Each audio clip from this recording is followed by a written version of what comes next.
we built a deck, and then it was like really expensive. We had lunch, and then now that we are done with lunch, let's play for a little bit. We opened my pack. My friends opened his pack. He didn't find it.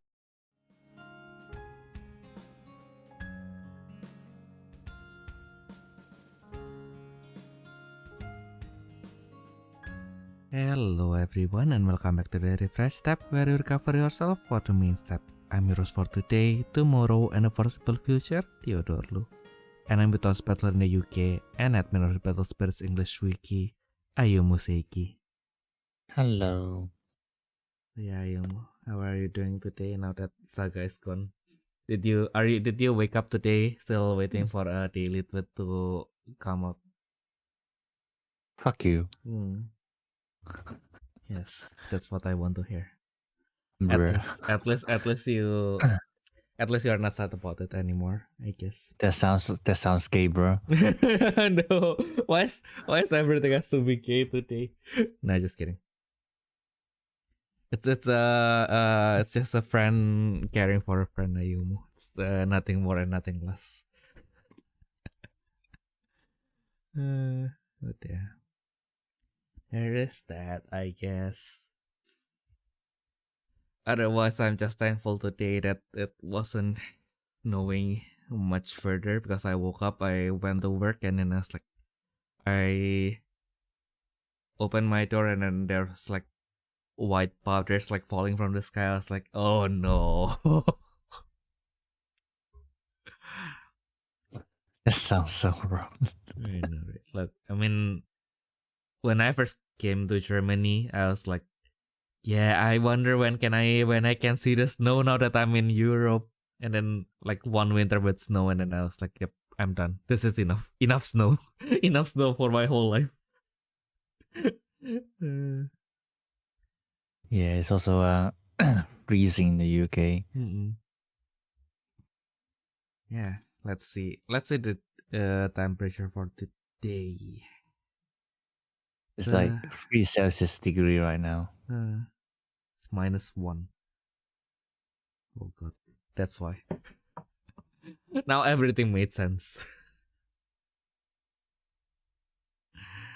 Speaking of something minus, though, What? We finally got 2 videos out last week. Well, one of them is the last week's podcast, but yeah, it still counts, right? Wow. You're doing a good job, aren't you? Yeah, I need to pat myself on the back. No. Finally, the video for the Palspir Championship 2024 national finals for Indonesia that we have been working on. Well, I've been putting off since November. It's finally done. Jesus, after it's done, I just like opened like the raw file, and then I saw like I think like 24 November is not the day of the tournament. It was the day like Tora sent me back the files. So it's like, oh, damn. That's been 3 months, pretty much literally. So yeah, glad that's finally done. Like, Yeah. But you still have more videos to make. Exactly. I have we talked about it on camera though, like that. We actually had one thing, last thing for PSS, I think. So yeah. Oh, what? The legacy thing? Nah. It's when we have the Grand Tour in Germany. Well, there are some complications, mainly because of me, but in the end, the first and second place were kind of we still wanted to do one last thing before we close this chapter on the German Grand Tour, and they both happen to be our friends, so we did just that. We just haven't had the time to process the whole thing yet. So yeah, that's going to be the next one, I guess. And also lots of diva stuff, because why not?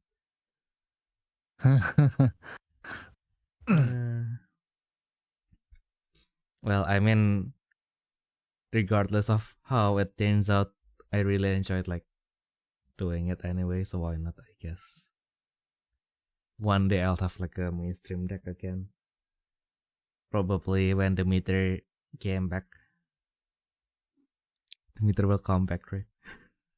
I don't know, man. Giving her a contract nessus seems to be a bit too strong, mate. I guess, yeah. Because like I think like the only drawback for the meter is like there are like 60% chance, I guess, for you to just end up like, yep, 7-7-7-8. It's like, oh, this is pain. Like even one Grandwalker Nexus will be helpful, but yeah, also, well, not really as well. It literally has to be the meter.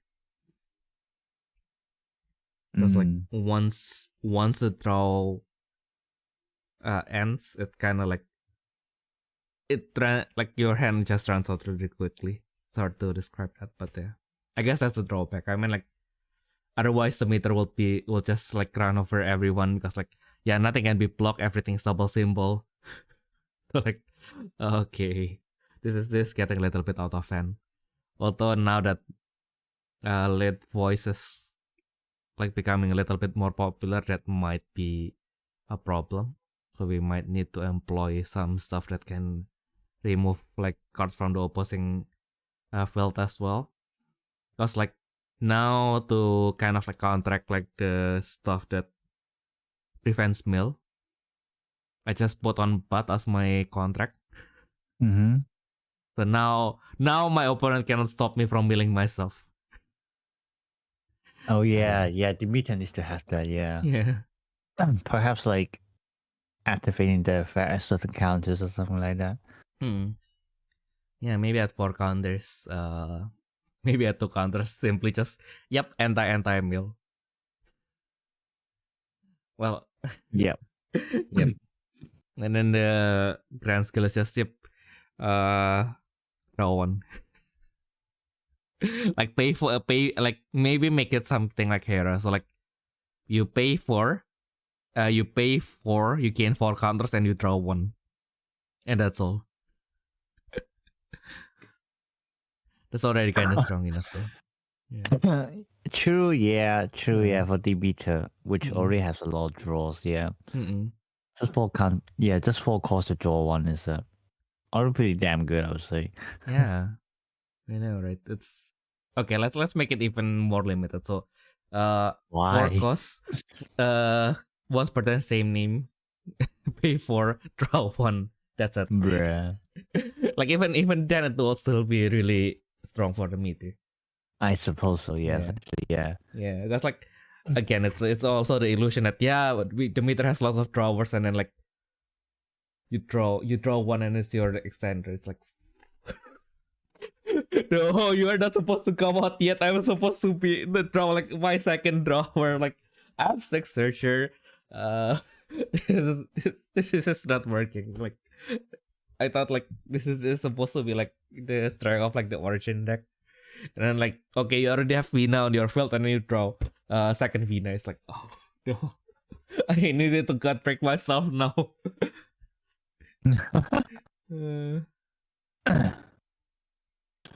Yeah. I also debated a very long time when I was using Ice Princess if I want to do 2 Vina, 3 Vina.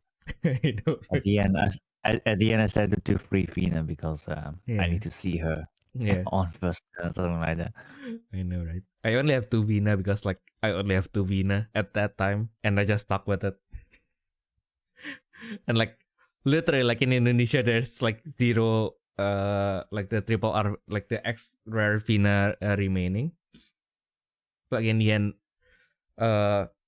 my friend was like selling like 2 of the secret Vina for the price of like 1 secret Vina at that time. So I was like, yeah, fuck it. Yeah. And for the longest time that was my only 2 Vina. Then they reprint her. Sucks. Yeah. And then they reprint her, so I bought 3 and then I put them in my Ice Princess deck. Oh yeah, I got I think mine is like 2 original, one reprint or something like that. I can't remember. I only got one primal deck anyway, so it's not like I need a lot of Venus. True. Yeah, I think like if I have more Vina, well, I already sold my like red stuff, so it's not like it's going to matter. Like previously, I have like a Vina less like red deck. I mean, it kind of works, but it's also like, yeah, it's kind of aight. I found it a little bit funny that Venus unique family navigator is actually being used in Persona 3 right now. Oh yeah, because we have navigators and Persona as well. That's for like I think it's for Fuka, right? Elizabeth. Elizabeth. I don't know. Yeah. I don't know Persona 3, so So is it the girl who is wearing blue with silver hair, or is it the Then it's Elizabeth, and then there's Fuka, which is just a girl who is like has blue hair. I don't think I've seen Fuka, or maybe I forgot about that. I don't know. Let's see. Let's scroll down a little bit. Although Fuka is like, I mean, like she's old news, as in her cards has been revealed like way before. Like I think like this week they were like focusing on more into like the boss cards, like Thanatos and the new Aegis. Yeah, so Fuka is way below. Goddamn. Like I was scrolling and I still like see like Aegis stuff, and then Metis, and then Elizabeth. Damn, where's there so much? I don't think. Oh wait, we got it. Yeah, Yamagishi Fuka and correct. Lucia, and then also Yamagishi Fuka and Juno. Okay, yeah. Yep. So that's her persona. So yeah, does she have one? Yeah, but no, they don't. It's just Elizabeth. That's a missed opportunity. Because like that's literally her basically her role in the game, because she didn't join your party. She is just there to support your, basically like gives you like the out of battle support, quote unquote. So basically you can scan the enemy and then like record their weakness and so on. Yeah, she only got SES and Priestess Arcana. That's the two main family, yeah. Yeah, it's usually the priestess. Oh yeah, and speaking of news, I kind of forgot that this thing is actually like this week. Have you seen the dog? The dogu. The what? The dogu. The doggo. Yeah. Oh, Cabarrus and then Cabarrus and Koromaru. Koromaru. I kind of like. I kind of like it. Yeah. I like. Koromaru is a good boy. Don't get me wrong, but like I kind of like it just for the effect as well. Kind of like a mini Butcher Dralas that can be discarded. Yeah, true. Yeah, it's pretty good. Destroy 1 and draw 2. Yeah. Destroy 1, draw 2, and then especially since it's a blue card as well. Yeah, no filter, no discard, just draw 2. Just draw 2. And then like only shame is like the attack effect is kind of there, but it's also like advent only, so it's like I guess it works. I mean, like otherwise it will literally be a Butcher Dollars, I guess. Yeah. Actually, no, it might even be better than Butcher Dollars, actually. Yeah, because like I guess like cost 8 or lower is like way bigger range than just cost core 2 or lower. No, it's also the attack. Oh yeah. I'm pretty sure Butcher Dollars destroy 3 cores or less on the burst effect, and destroy 3 cores or more. Oh yeah, true. In the attack effect. Oh yeah. Yeah, core 3 or more less on attack is probably going to be more common. But that will definitely be helpful. Yeah. Yeah, so whether don't know. feel like I'm looking at Cerberus's neck and it's like so long. Like long. It's an ill dog. What is? Like the neck, the Cerberus's neck. It's just so long. Yeah. Yeah. I haven't played Persona 3 in like how many years now? I think like I played Persona 3 literally when I was still in high school. That was sober. All right. Yeah. I was like thinking about the new game, but you probably mean the old one. Yeah. Yeah, the old one. Yeah, I haven't played the old one, of course. It's like the new one. I mean, that's like I've played the old one, so it's like yeah, I guess. Yeah, the arts look pretty. Now I'm a little bit tempted to play as well, to be fair. Yeah. Probably you will either wouldn't like it or you will be gone for like 3 months. Wow, thanks for that. That's not obvious enough. Exactly. Isn't that how a game is supposed to be? Yeah. Because like Persona is kind of game that you kind of have to sink like a lot of time into, but like once you sink like some amount of time, you basically belong to them at that point. That's me with Ave Mujika right now. Oh no. But with Ave Mujika, you still have like control of your life. To some extent, I guess. I suppose so. But yeah, the other funny thing that happened this week is like they already revived like some of the ancient Kamen Rider Grand Walkers. Like, although like I think like some of the Kamen Rider haven't had their ancient Grand Walker yet, and then now we are already like reviving all the ones that are featured in the set. So it's like, oh.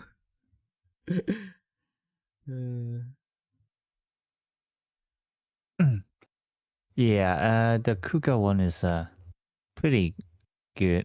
Kind of expected. Yeah, well, I actually expected the grand skill would have changed to using Cho Henshin. And then like also had the Dankuroto effect of adding one core and using Cho Henshin. Oh no. Okay. So yeah, so the grand skill is technically 3 cores because after you use it, you're just gonna gain 1 core back. Yeah,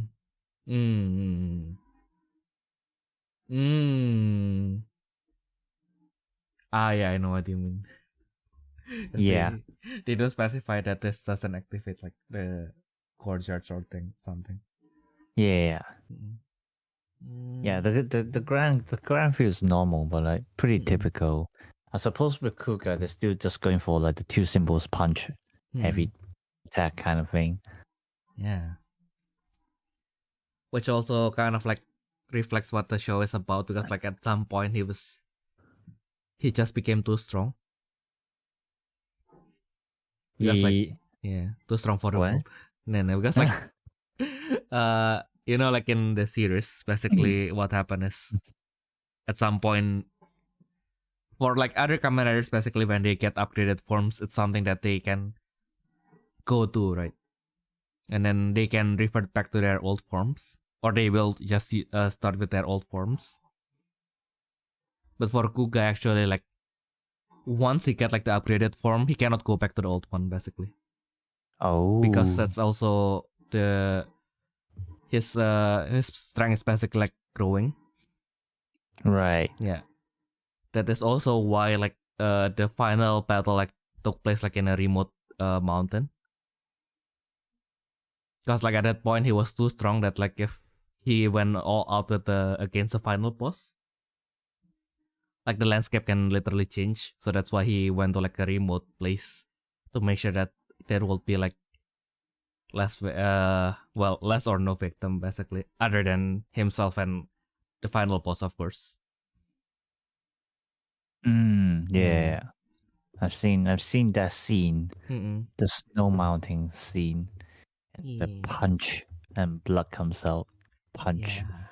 Blood comes out. Yeah, after that they started using CG for everything, and then Oh yeah. I try watching Sabers. Like, what the fuck is this? Notable Saber. Like Agito is like Even also. even Revise is kind of cringe, man. Yeah, the Rewa one is kind of hard. Hard in a different way. Yeah. Yeah, I mean like Zero One is probably one of like the okay-ish ones, I guess. Or I think like we have talked about like multiple times how we actually just like the belt sound actually for 01. Say again? No, I mean like I think we have talked about like the belt sounds from 01, right? Like The what the belt sounds? sounds like when he was about to transform and Oh everything. right, yeah. Yeah, the music is just too catchy. Ding, ding, tereng, teng, tereng, teng, teng, teng, teng, teng. Yeah, I can't remember just now. I'm a bit too tired for that. Yeah, it lives rent free in my head, kind of, along with like the Granzios jingle. Yeah, that one's fire.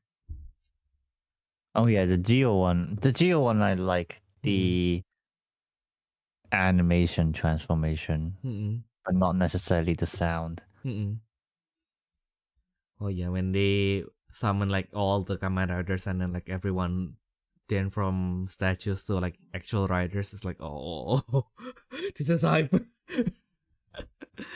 My goodness. And yeah, I think like Zero One from like the beginning, like I think like for like a green deck, it has like wearing like lots of searchers, which in the end, because it's a green deck, kind of like leads to nothing because like everyone is just doing like one specific thing as usual, which makes it balanced, but like also like kind of like confusing because like yeah, you're searching all these cards and then like you still have like in the end like you still have like one card left in your hand and then like so I attack with my 5 spirits and then like do you have anything? Alexos 1. Okay, then this one can refresh. I have nothing. Okay. Fair enough. Where? Yeah. Right. I mean like it's the typical green deck, right? Like it's just like you suddenly like you either have like 0 hand or like you have 8 hands and then but in the end it's just empty. Because at the like they had to make it like it reached the point where if you want a green defensive card, you just have to exhaust 2 spirits or two targets. But in the end, it's still not enough. Your opponent just happens to have like 10 different spirits or ultimates, and then like I have exhaust too. I know. Yeah. Yeah, that's true. I mean, that's literally Prey Bird in Saga as well.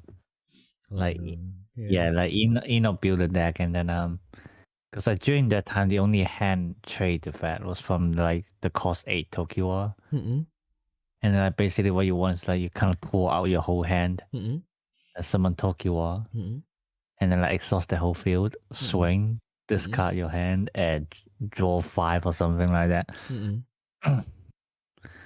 It was pretty decent.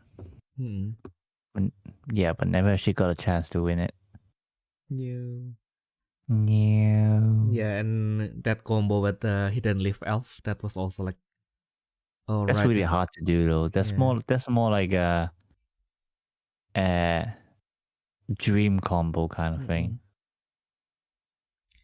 Yeah, but it's I don't know. It's I mean like it's a kind of like conditional, but like having it in your back pocket, just kind of scary to thought to have like because like he used it against me once. Thankfully, it was during testing, but yeah,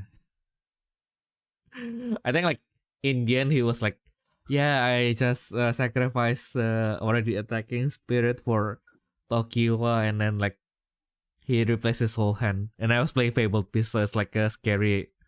Like I have 7 hands, but he still didn't draw the up. So I don't know what to say there. The joy of playing green, I guess. Yeah. Yeah.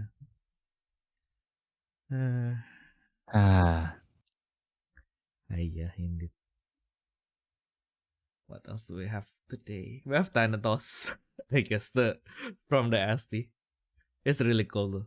But this like the interesting thing about Thanatos is if you play the game, you will kind of like quote unquote start with Thanatos. So basically the protagonist will, this spoiler for the intro by the way. But basically the protagonist will wake up to his persona powers. And he will summon Thanatos. And Thanatos will basically like just trample the shadows. And then they will be gone for the rest of the game. Well, not for the rest of the game, but basically he's an end game persona. So you have to reach like basically like the end of the game, and then you can craft Thanatos.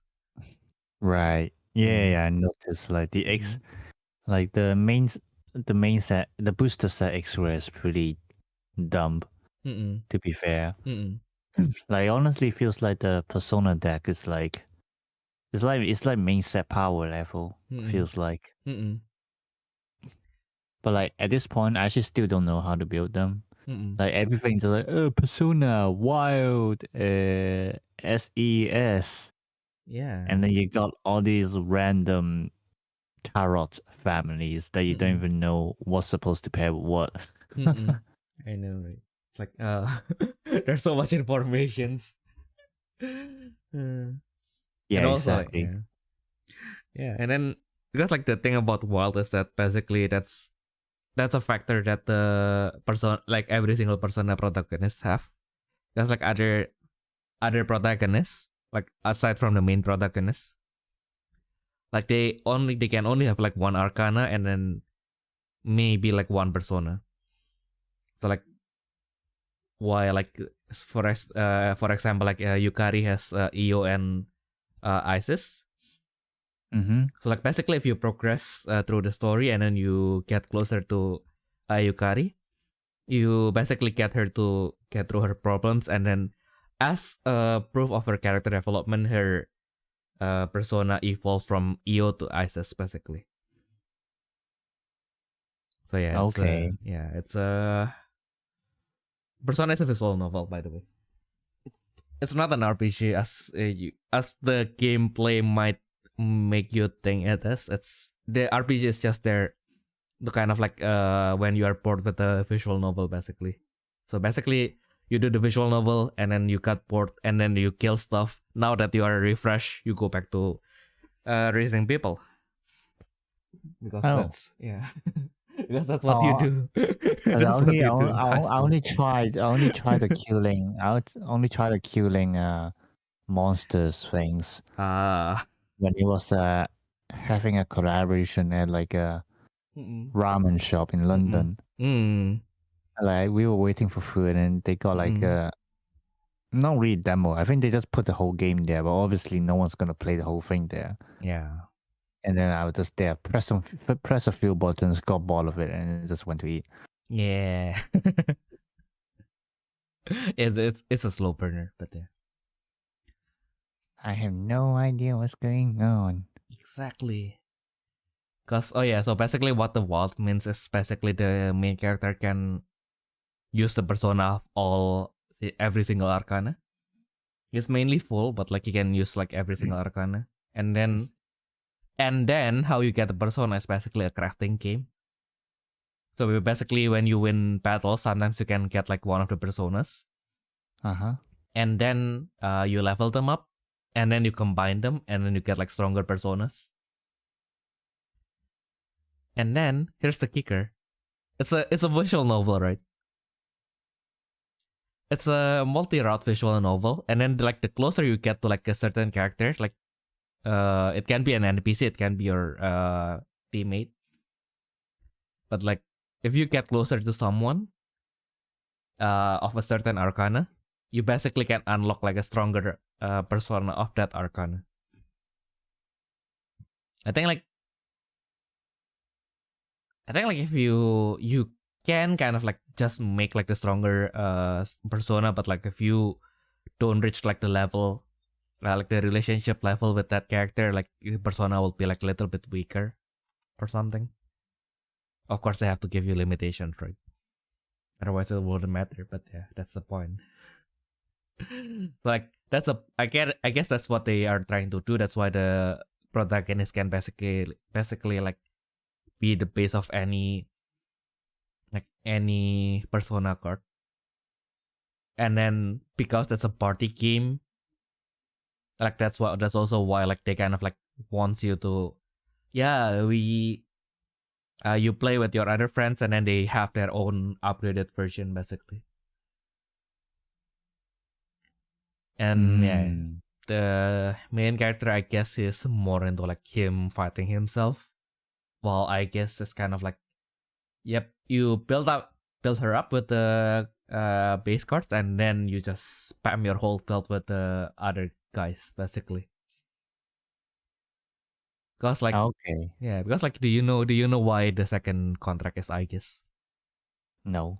Because in the original Persona, not in the original Persona. Basically, Persona 3 has 4 versions now.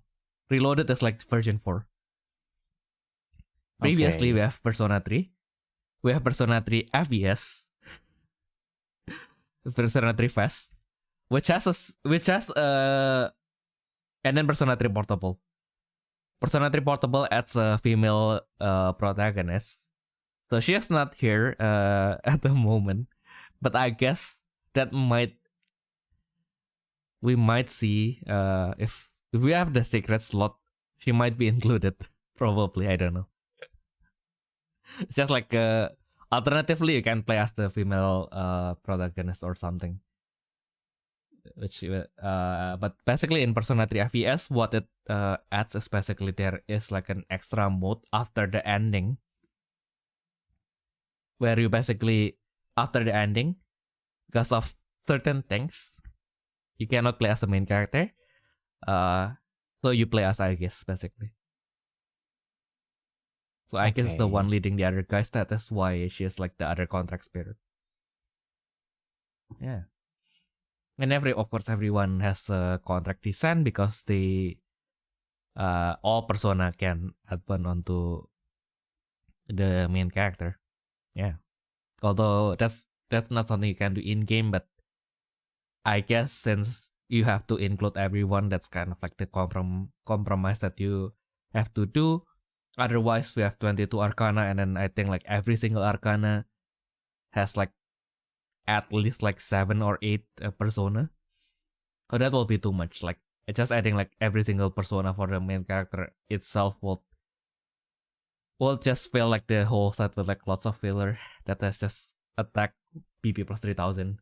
Because that's the strength arcana. Of it just has a pretty high PP, I guess.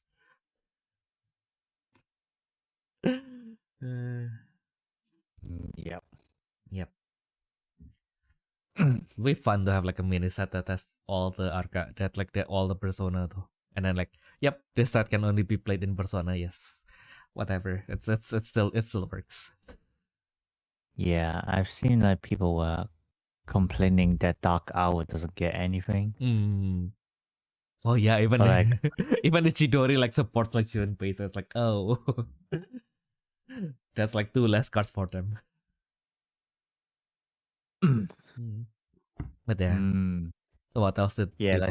someone was hoping about like the double X rare. It's like one of them is Aegis. It's like no.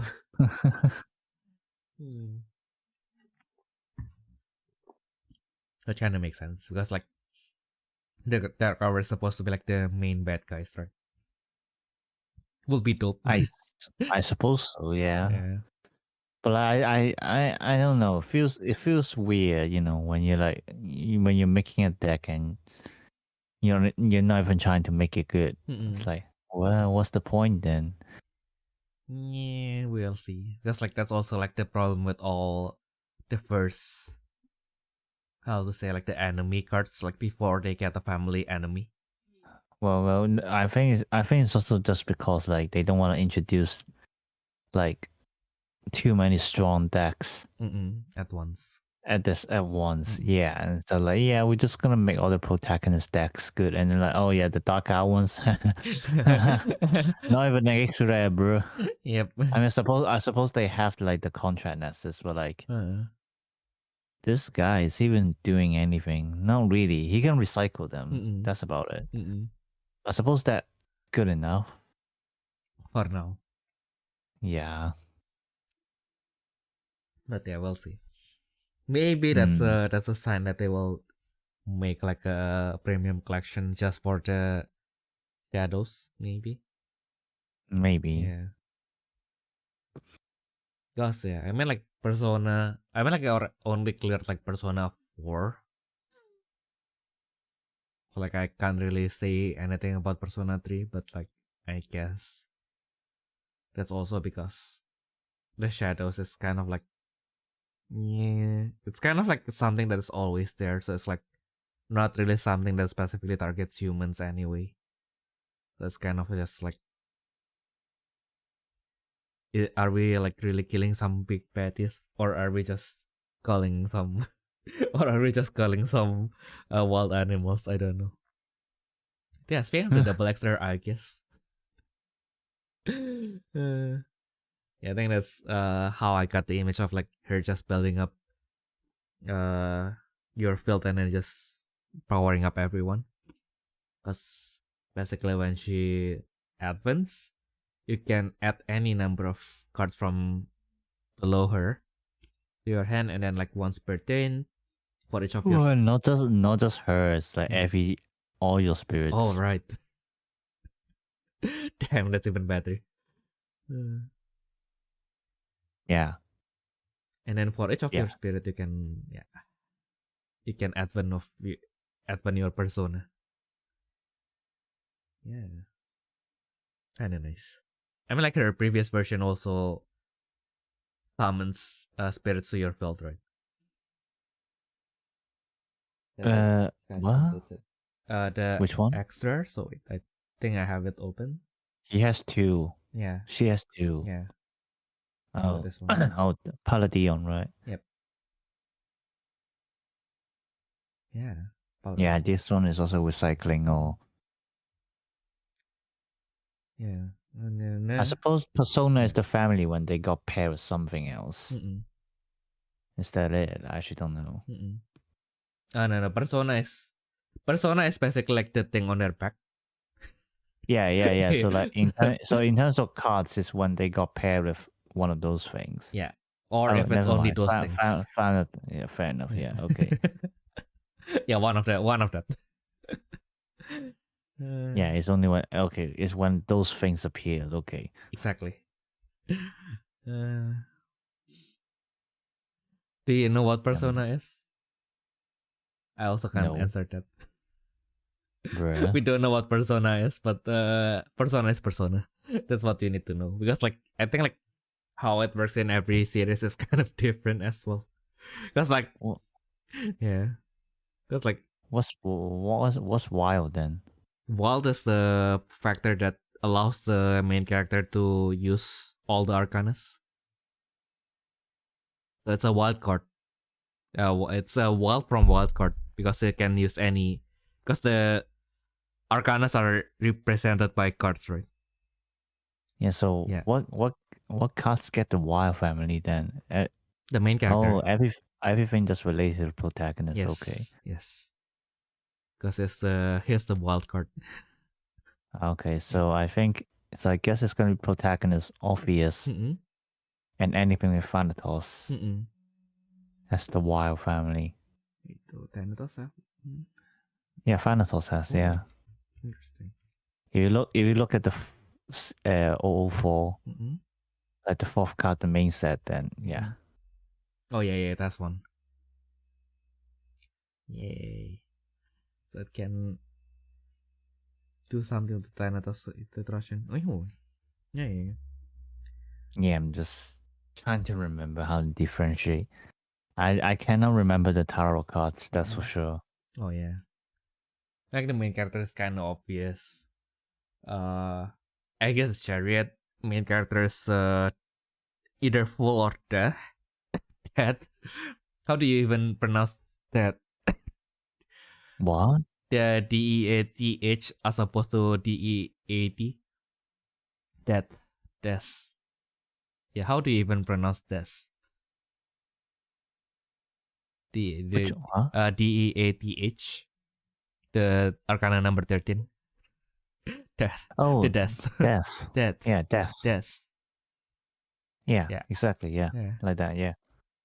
Yeah, it's something that I've been like it was all around my life all this time, but it just I never really have to say that the word death as death. I think death is something that we use more often, right? Like death is something that you will say if you're a priest, I guess. I don't really know for sure. Yeah, I mean, like that reminds you of a joke. How like the elderly relatives would tell you in wedding, they're like, "You're next," and then the person said, "Okay, so when is the funeral?" I tell them back, "You're next."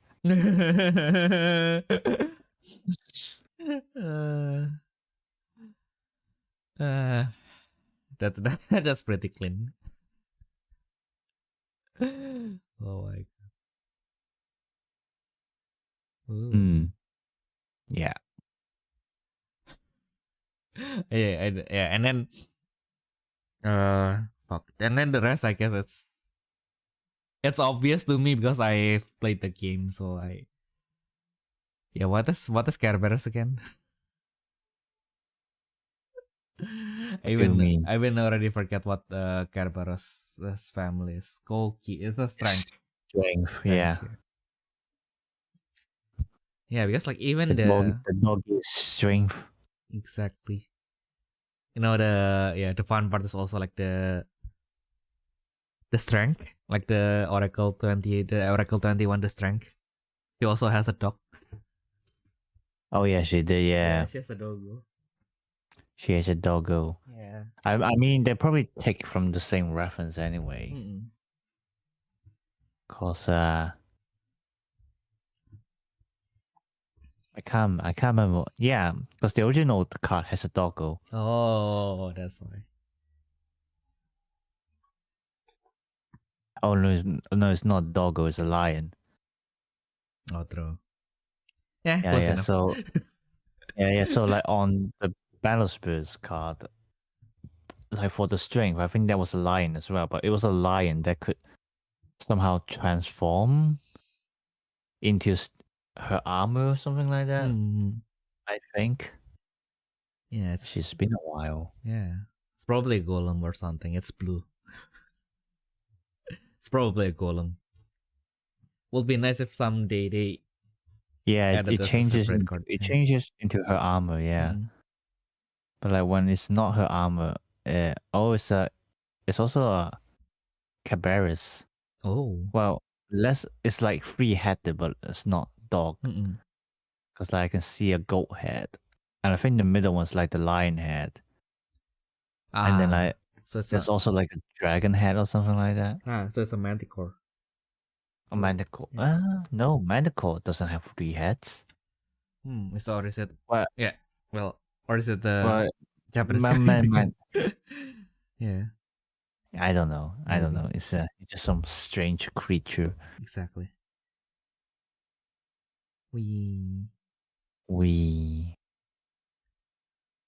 Okay, so my friend is like giving me like I basically poisoned him to open like the McDonald's Pokemon cards. And then he was like, he opened them and then like, I don't want them anymore. I like he only wants like one of the specific ones. I forgot which one. And then he wants Rayquaza. So he opened them, didn't get Rayquaza, and then he's just like, "Do you want this?" Like, I guess.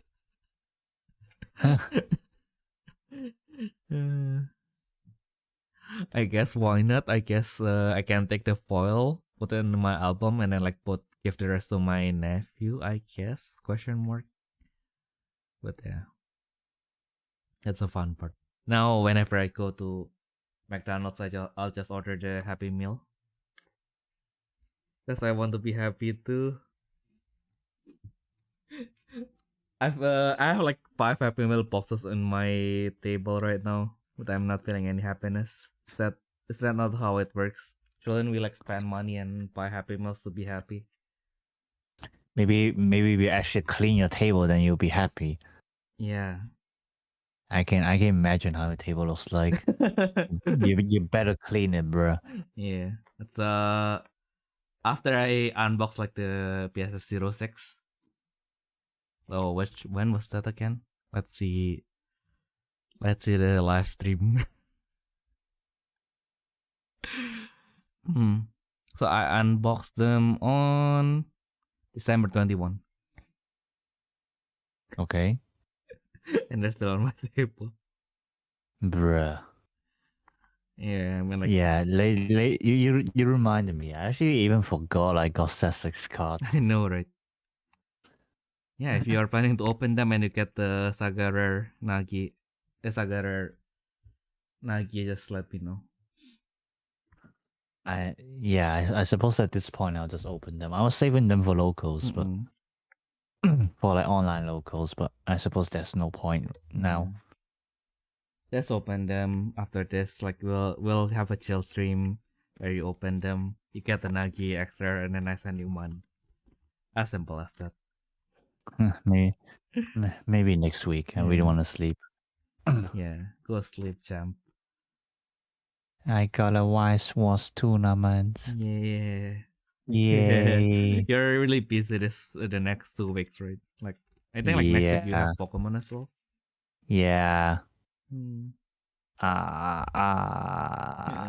So many things. Pain of like having activities. Basically, yeah. Yeah. Oh yeah, BCS Bushido Championship Series. I can never know what's the full word, but yeah, there you go. Yeah, especially now that we have Bandai Card Pass as well, so it's like why are they so similar? Yeah, I know, right? Yeah. But like, oh my god, like registering my deck list was so annoying because with Wise Swords, basically foils and non-foils are different set codes. Oh, right. So like the card itself looks exactly the same, except for the set code. Jesus, yeah. I mean, like I played Vanguard, so I know. But you have to put like the exact code into your deck list, and it's like, oh my god, that's so hard to look at. Ugh. I know, right? I mean, I got it up. I'm pretty sure I got everything correct, but still, it was a pain. Yeah. It was worse for Vanguard because, like if the card got reprinted, it will be given a new code. Like even if the rarity is the same, they will be given a new code. So it's like that's so stupid. Yeah. Well, back then, thankfully, they just required the name, which is fine for the English version, and then you play the Japanese version, and then of course, you technically can write the English name, but like some cards are not released yet. So how do we do this? Of course, you write the codes, and then like, oh fuck, and then I was a collector as well, right? So I will do this collector thing of like, yeah, I will have like four of the same card, but with from all different sets, so I can have all the different arts. Never has it bite me in the back so fucking hard until the day of the World Grand Prix qualifier, and then like, oh fuck, man, why do I do this to myself? Like even when I won the Asia Championship, I was playing Aqua Force, and at that time Aqua Force is like 4 different perfect cards. So I even bought like the Aqua Force trial deck specifically just to get the starter deck exclusive perfect card. Okay. So yeah, I have 4 different perfect cards, and I think I have like the only the triggers that have effects. Of course, I just used like all 4. I think I used like 4 of the same critical, 4 of the same draw trigger, and then like the remaining 2 slots. And then like all the 4 heal triggers are also at that time there's no heal trigger with effects. So yeah, that they are all 8 different cards. Damn. Yeah. I don't know how that happened. But yeah. How? I don't know what's in my head at that time. I mean. Okay, yeah. I see. Good thing at that time the card pool for Echo Force was kind of limited. So like my top end was kind of like vanilla. So like I guess I have like 4 of the starter deck boss, and then 2 of the common boss from the booster pack, 1 of the attack extender, and then 1 of 2 of the attack extender basically. But they are 2 different cards as well. Because like one of them is the more useful one because it has like lower attack, but it can be used like pretty early. Basically, when after it attacks, it swaps itself with the card on it behind him. So you basically get like 2 attacks just doing that. Which in Aqua Force, which kind of relies on how many times you're attacking, that's kind of like the important thing.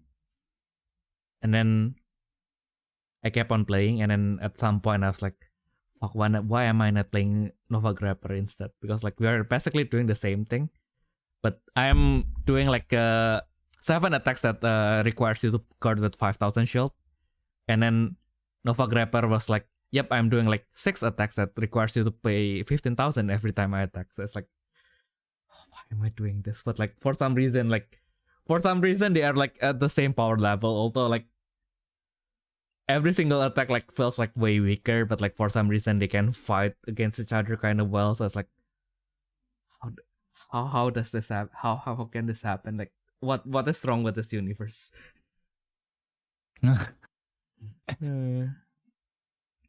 I guess eventually I kind of just felt on because I kind of relied on this one strategy that in the end got kind of not as relevant, because like I think like every other people who plays Echo Force kind of like do the sensible thing of just attacking enough. But for me, I kind of wanted to just bang on like attacking as much as I can, so I kind of put everything that can increase the number of my attacks. And then my open 1 trigger and everything ends. So yeah, that was my story. GG. That's why I don't play Vanguard. Yeah, not yet. But yeah, anyway. Speaking of Vanguard, actually, just revealed like 1 card that I kinda wanted. Just because it's really like their concept called like the Battle Sister. That was right, yeah, I heard about that, yeah. Previously, but now in the Vanguard, the DC, the standard, they changed it to Divine Sisters. And then they basically gave a postcard for the Divine Sisters. But yeah. But it's a tournament promo, so we'll have to see how that will turn out, because like even in my place, I think we only have like 1 locals every month. They didn't even follow like when they are doing that. Don't even have like a proper Vanguard deck. Damn. Yeah. I don't have a proper. Well, I have, but yeah, we'll see. Maybe one day I'll return to Vanguard. Maybe. Don't. For my own good, but probably don't. Yeah, for your own good. Don't just touch Vanguard. We can watch the anime together, but not the game. No, you know, I know like the anime got kind of like better, but like I don't want to watch it because like I know if I watch it, I would want to play. It's part of my toxic relationship with Vanguard, because like every time, like even back then when the anime was like at its absolute dog shit era, because like I think at some point they were basically just move, like the cards were just drawn once and then it just slides So it's like, oh my god, this animation is so dog shit. But like even then I was like, I'll watch it and it's like, oh, it's the hypest shit ever. And then I close it and like, what the fuck am I doing with my life? Why do I have like $100 worth of cards in my already checkout, and I already sent the money? Like what the fuck? What is wrong with me? What am I doing with my life? Yeah, so basically compared to when I was like playing Vanguard, like my spending for playing Battle Spirit is way less and it's still kind of high, so it's like kind of worrying, but still. That's also why I don't want to go back to Vanguard. It's not because I hated the game, it's because I like the game a little bit too much, so I don't want to go back to that. I wouldn't be able to build any wealth if I play Vanguard again.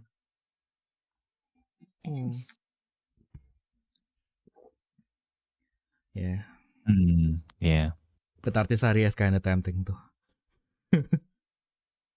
You know the... I feel like Artisaria's design is kind of like a...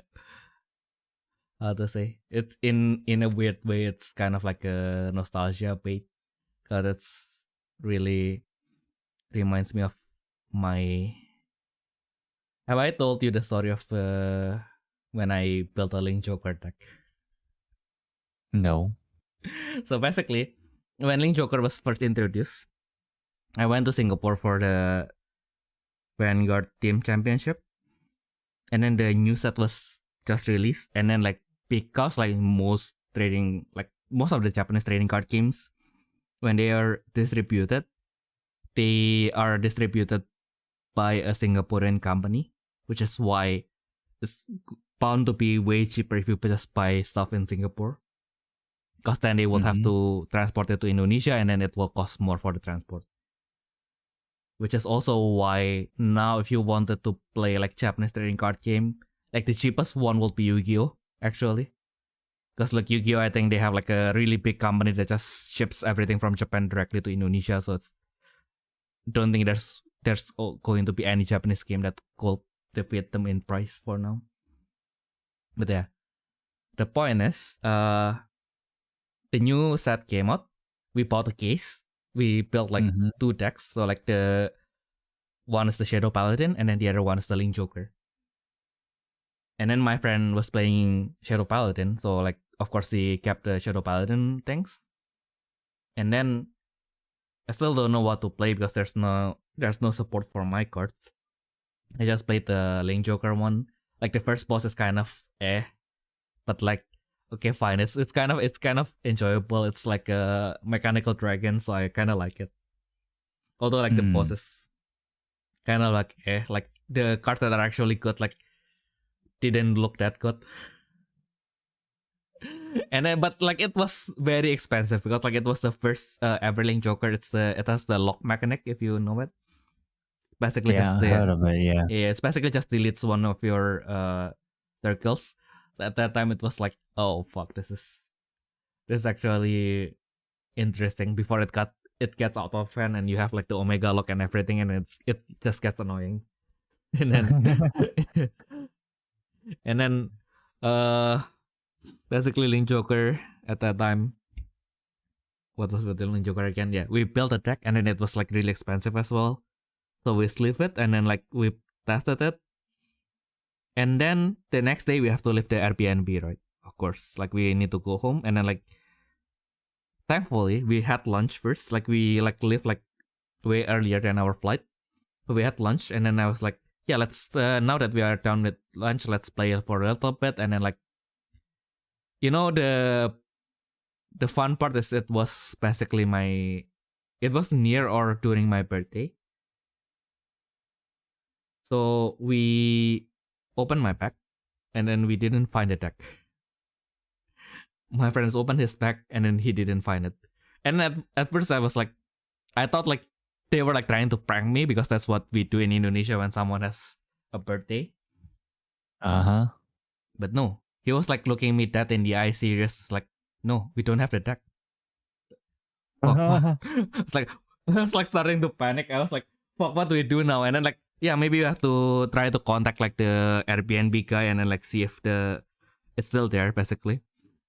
And then like fuck. And then but for some reason, because like the bullying, like the pranking culture, like on your birthday, like the pranking on your birthday culture in Indonesia is so strong. I was like, on the way to the Airbnb, I was like, fuck, is my friends just pranking me? Because like, are my friends just pranking me? Because like, I needed to spend like $5 to go to that Airbnb again, to take the train, right? So like, and then like, I came to the house and then like asked the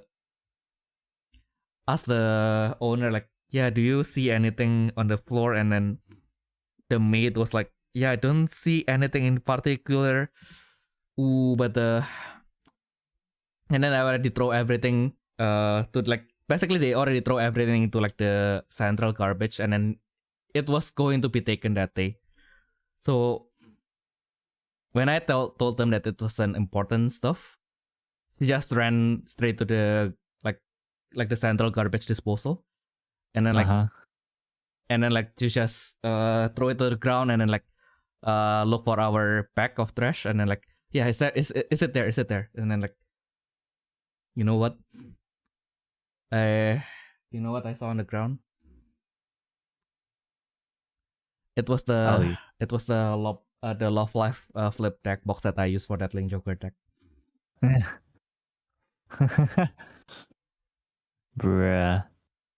I was like, thank goodness I double sleeved that shit, because like the other trash that we have is like basically like all instant ramen. So I was like, oh my god, thank goodness that it was a little bit. I mean, like the deck box was, it got slightly on the deck box, so I have to clean it. But like the cards themselves are totally safe. I was like really fearing for my life, because like previously I did bring like my Yu-Gi-Oh deck like inside my bag, and then like this is like years apart, but like the trauma is still there. So basically I brought my Yu-Gi-Oh deck inside my bag, and then I brought like a plastic water bottle, and then it exploded. Well, it didn't explode, but it's basically, it got crushed, and then like it leaks everywhere, and then like one of my cards that are now super expensive. Well, not now, but like at some point during the last year, it was kind of like raised in price, and then it's like that card was like got peeled because like it was so wet. So like, oh. And this is one of my favorite cards as well. It's an extra deck card, so I didn't double sleeve it. So it's like, oh my god. And I don't think I even double sleeve at that moment. I think like that's probably where I was like starting to double sleeve stuff. Maybe, I don't know. Or maybe it's because I did some art sleeves and then it just breaks, and then I just don't want to break the art sleeves. But yeah. But because of that, I was like very traumatic, and then I checked every single card, and thank God I double sleeved them. Everything was thankfully safe. And then we reached Indonesia, and then we sold the deck. Bruh, that's so evil, bro. No. All the cards are safe. It's actually like more into the evil of like, I don't know. Because like we split the cost for the case, right? And then basically, my friend just gave me like the half for the price for the Shadow Paladin deck.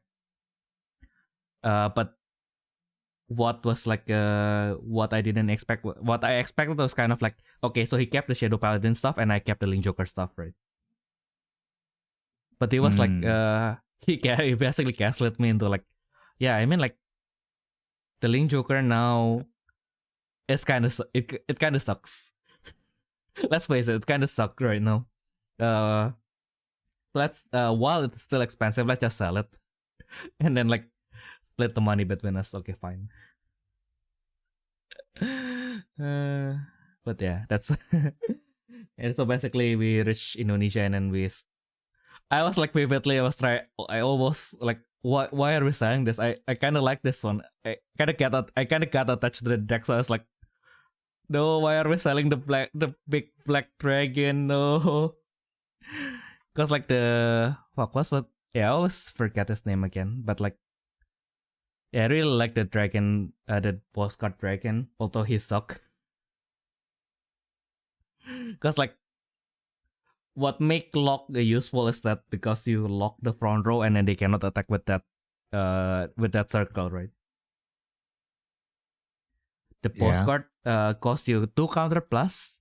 So basically, it's 2 out of 5 of your really hard to recover resource, and then they lock 1 card on the back. That's kind of whatever. Totally whatever.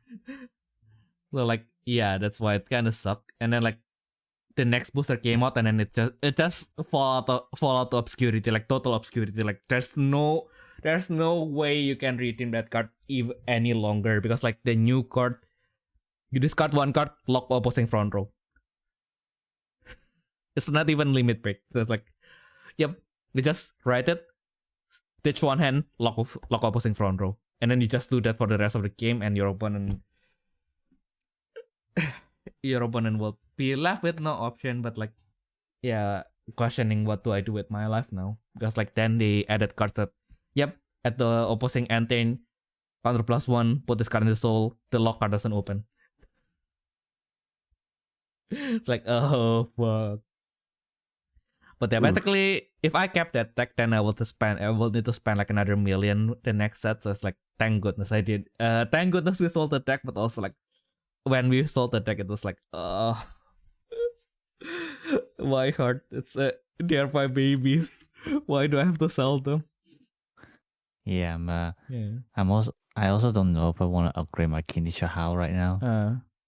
Because like it's VL15 and the Brave thing are both really expensive. Yeah. Japan is just even more expensive than Hong Kong. Ridiculous. Yeah. It's weird. But I guess I can take. I don't know. Guess I kind of want to just. I kind of got attached because of crossover. Now that crossover is totally playable after 11 updates. Which also props to the developer, by the way. So like, their days they can just sell. It's Vanguard. They can just sell like the paid DLC like straight out of the bat.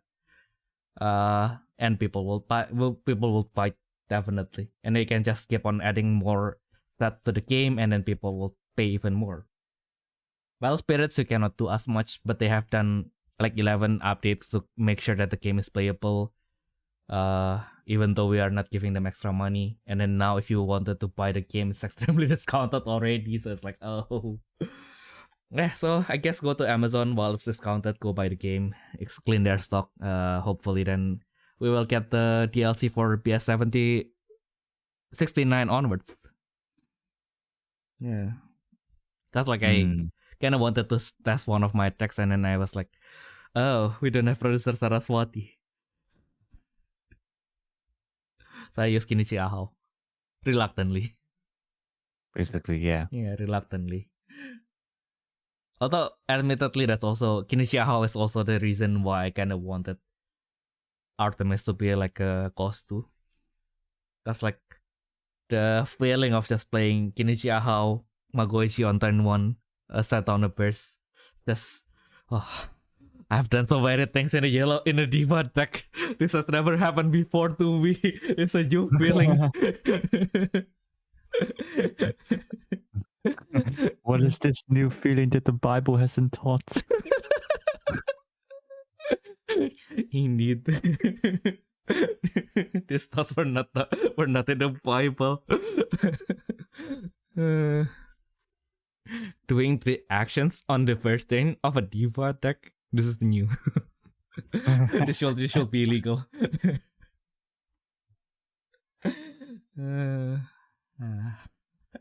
Yeah. Anyway, yeah, crossover is finally playable. Like previously, don't know why. I think like some of the logical, like the way the effect text were kind of didn't translate that well to the logic. So kind of like Petit Vanille. If your deck top is already face up, then you cannot activate the other Petit Vanille. So it's like, oh, fuck. How do I play this deck now?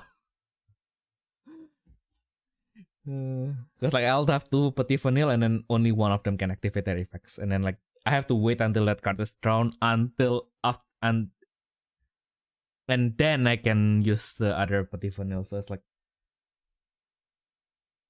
I sent like an angry wall of text to the questionnaire, and I even included like, yeah. So if you quote it, if you put it inside the suit, if you want to quote it, I think like this is supposed to be like the logical flow that you have to use instead of this one.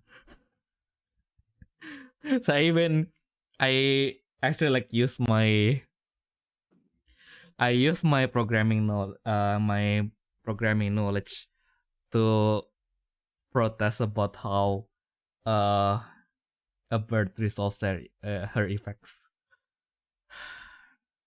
What am I doing with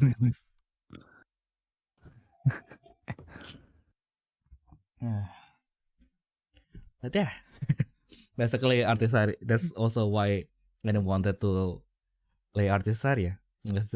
It has that memory of Link Joker that will never come back.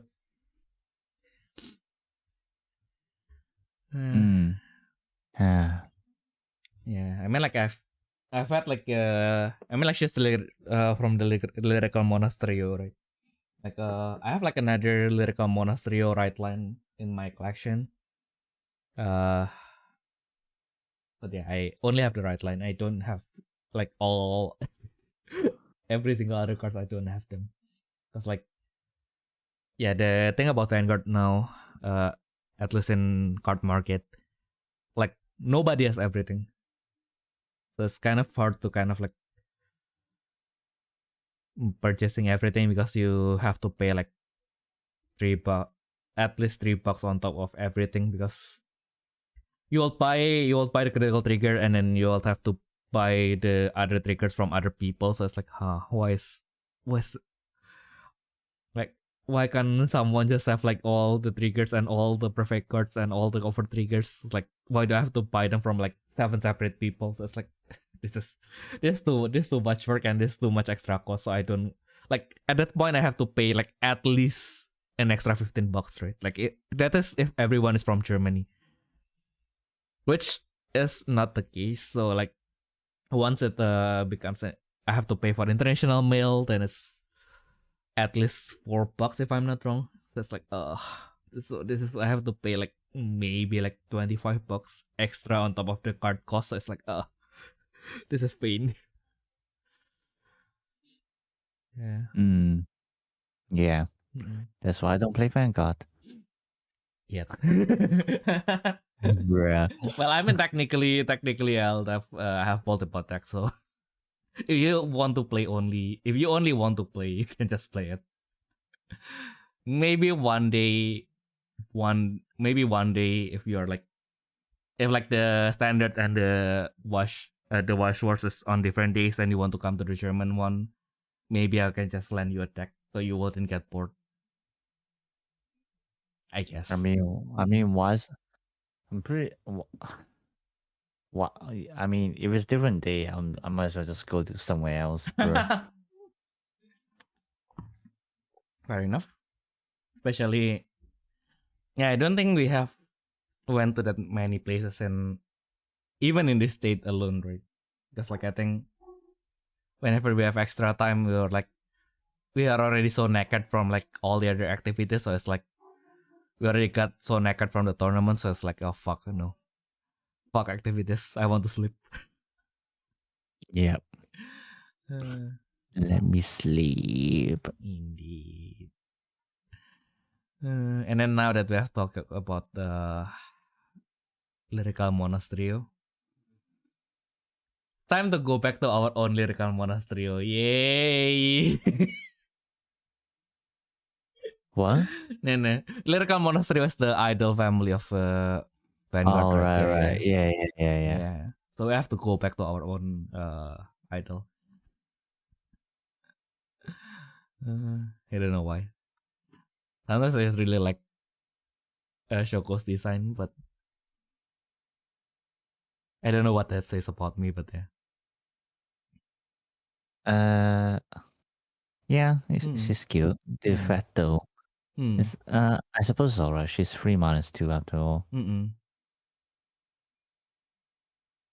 Oh Yeah, yeah, especially true. especially the level 2, which can recycle the soul core. I suppose it would come in handy in some cases. Yeah. And also you increase the cost of your mood to make sure the ultimate trigger hit, which I guess kind of Yeah. okay. Yeah. Yeah. You can stack as well, so it's pretty good, I guess. Yeah. Yeah. And then I was like looking at the void. I was like, okay, so she adds cores from the void to your basically the Trinity sisters, and then I was like, and then you mentioned like 2 reduction. I was like, fuck, there's no way she's a corpus with 2 reduction. Oh, of course she's not. It's going to be pain. Like now playing Saraswati is kind of like pain, not because like she's falling behind Artemis or anything, but like because every single other cards are like targeting like the Grand Walkers now. Like now playing Artemis is going to be kind of easier, I guess. Well, she's also close. Also, like the jump from like 4 cost to like 3 cost is kind of like whatever, because like you're going to play it on your first turn anyway. You're going to play 1 card and nothing else, and like 3 costs, 4 costs, what difference does it make? Like unless you go second, then I guess it can be a little bit different. But if you, of course, 4 causes a difference. You can't play on the first turn. Oh, you mean Artemis? Artemis, yes. All right. Yeah. Okay. Unless if you go second, you can play 2 Artemis. Ooh. Wait, how? Oh no, you can play 2 Saraswati but not 2 Artemis, right? I was talking about if they were cost free, but yeah. Yeah.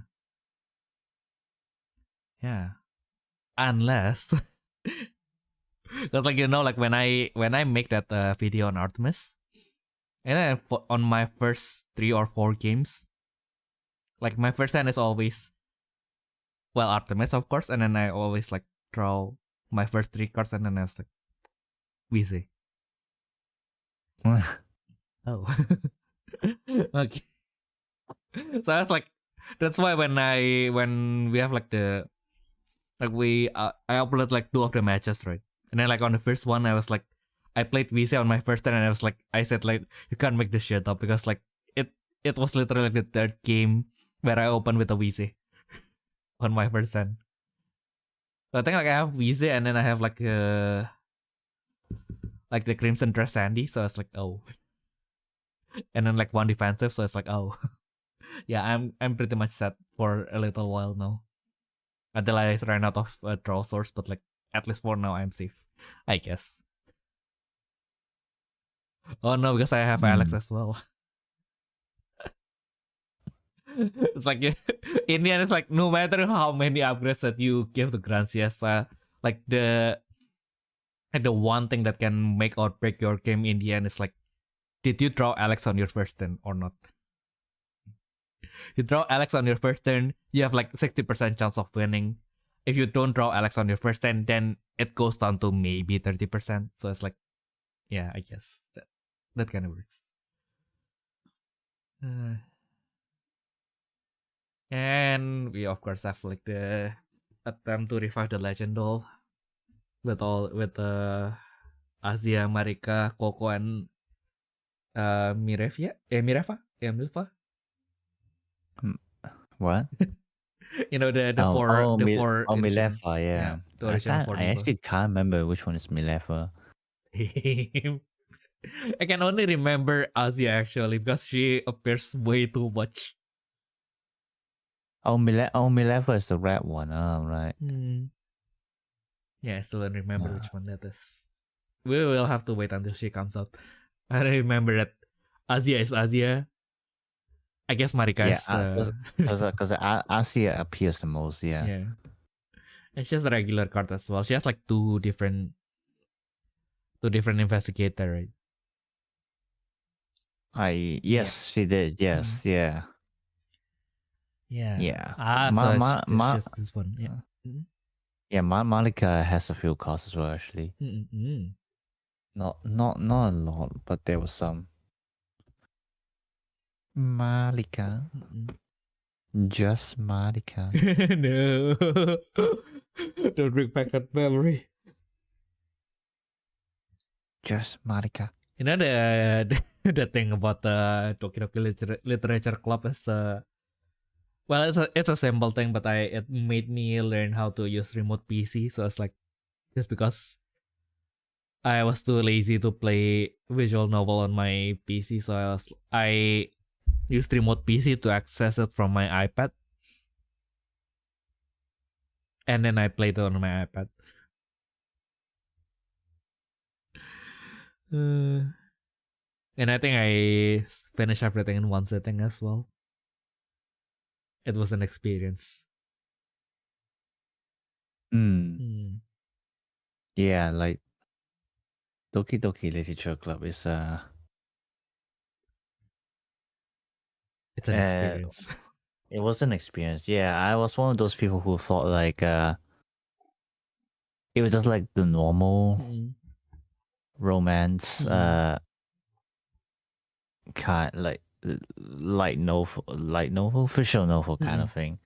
And then like one day one of my classmates was like especially since like it was still during the day when people practically discriminate anime. So like we're not very close, but like I was practically the only person he could talk to. And it's like, you gotta play this. It's not what you think.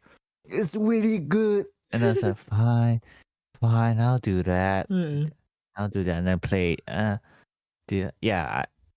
Yes, I play it myself. Yes, I have it on my Steam. Yes, I did play it. Because I sometimes cannot remember if I actually played it or I was just watching people play it. But yeah, I was like, oh my god, what the fuck? This is actually good. Yeah, I know, right? You know, like for me, the experience was like I think I already got spoiled of like the ending, but like I don't know why. What is so different about the writing? But like, even though I already got spoiled about the ending, like for some reason the writing kind of convinced me that yeah, there might be another route, like where that ending doesn't happen, basically. And then I learned that there's like 3 different routes that lead to the same ending. Yeah, that's why like playing the literature club made me learn that some things in this world is just inevitable. That's a very heavy lesson you learned. Well, it's technically an R18 game, so it has to have a heavy lesson. I suppose so. Yeah. Not R18 in that sense. It's an R18 in the other sense, which is us bad if you think about it. But yeah, still. I don't know. I think like at some point, I find like the works that are in like that are directed for adults is totally a coin flip. Like they can either like talk about really deep shit, or it will be a total. It just doesn't need to be there. Like imagine like having violence just to have violence, right? Like why do we have to do that? And I guess sometimes we are morbidly curious about it, I guess. That's why these things keep on popping up. Like how... Wait, what is popping up? Sorry. Like the R18 manga that basically like whatever it is pushing, like one of the adult ideas it is pushing, it just spams that basically. What? Okay. Yeah. Well, let's talk about it further after the podcast, but yeah. Yeah, I was a bit distracted. Yeah. A bit too tired today. Yeah, it's fine. I suppose my body is starting to get used to like when I think I'm tired, then I'm tired, and then I can sleep. Yeah, I guess that's good. That's kind of good enough because like, yeah, I'm raising a new ability right here. Yeah. When I think I'm tired, then I'm tired. Indeed. Having no control of your when your body is tired is really damaging my daily life now. But yeah. Yeah, speaking of violence, it's this kind of card that made me want to think of violent things, like why here's a cost 8, 3 reduction, add 1 core to each of her herself and her friends. They don't need to make it. They don't need to make it once per turn same name, do they? I mean, you are. It's not this. This is not maximum 4 cost, you know, right? Yeah, especially with Asia. Asia got like 3-3 cards as well, so you can practically spam the field, I guess. Yeah, but I can't remember if Marika has what does the other cards do? Well, her first card is useless. The second card is also useless. Yeah, I guess. Yeah, so like we don't really have like a cheap way to summon a legend though out, do we? I don't think so. Well, at least not the high cost one. Maybe we have one. Maybe we have like cute execute, I guess. But that's also kind of random. What? You know, like I forgot which one was it, but like the magic that opens I think like 2 cards of your deck and then like summon 1. Summon 1 diva or 1 stage style, I forgot. Battle spirits, cute execute. Which card are you talking about? I know, I was like this was not the card that I put thought about. Like cute execute is the one where you put like any number of diva and you draw the same amount. You can high roll it with mischievous angels, but then you cannot. Yeah, you can't activate summon effect. Oh fuck! No. Well, I mean, because this Marika is a 10 diva, so you can use 10 diva Sophia to kind of cheat her out. But Sophia is also 6-3, so it doesn't really make that much of a difference, really. True. Oh wait, well, I mean, you can always cheat her out with Noah, monochrome Noah. Oh yeah, but Noah herself is 8-4. Lol. Oh. So basically, so basically no difference. Yeah. Yep. Just need to hope like the other ones are like really light, so then you just have 6 on your board and then just summon her and then you corpus 6. Corpus 7.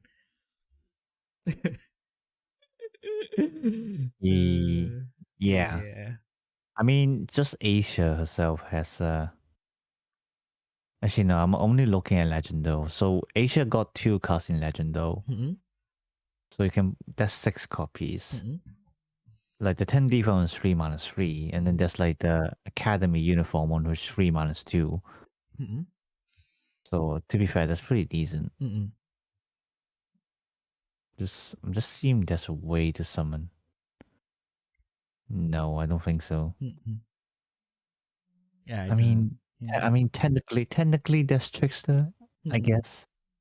Technically, which is technically on attack, summon 1 from the remove zone, but then she's also 7-4, so lol. in the end, we don't see any viable solution to this problem. Okay, so the everyone diva is it's an all team, that's why I couldn't find it. Yeah, I'm just squaring through random cards. Oh yeah, that one's on attack as well. It's pay 1 cost as well. Hello. We are not escaping this. Well, Edge. And then like the second effect is also kind of you have to be able to reach the upward first. So yeah, we'll have to see. Yeah, the second effect is literally just to avoid new down. That's it. Yeah. At least it allow brave cards. So oh yeah. Hey, wait. Yeah. But if you brave, I think with the new rule, if you change the total spirit cost to 3, then you'll have to separate the brave, right? Like if the brave is cost dependent.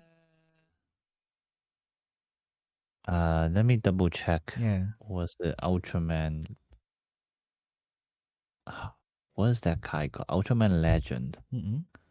No. What? Oh, that's like I can't remember the Groundwalker card. What's it called? Ultraman King. Ultraman King. Yes. Yeah, Ultraman Legend was another guy, right? Yeah, you can see I'm not functioning today. No worries. You are functioning enough. What? Change the aspect.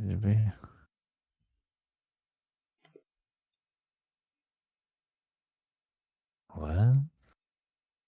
Okay, I suppose we do separate it. I guess. Yeah. I think there might be different cases, but I don't know. Just find a cost-free brave.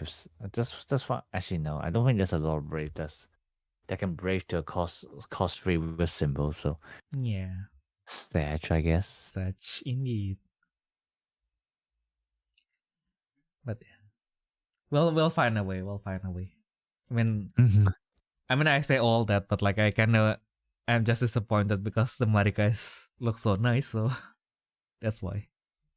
Yeah. So, Mommy. Oh no. Oh no. She's more like she's acting more like a big sister here. Yeah. Feels like that is more appropriate. Slightly. Mommy. And speaking of another really older lady character. Oh, fuck this cop, bro. Yeah, I know, right? Fuck this cop, bro. She even wasted a master rail slot. What the hell? Oh, fuck, I just realized that. Yeah, it was like... Yeah, it's like... Yeah.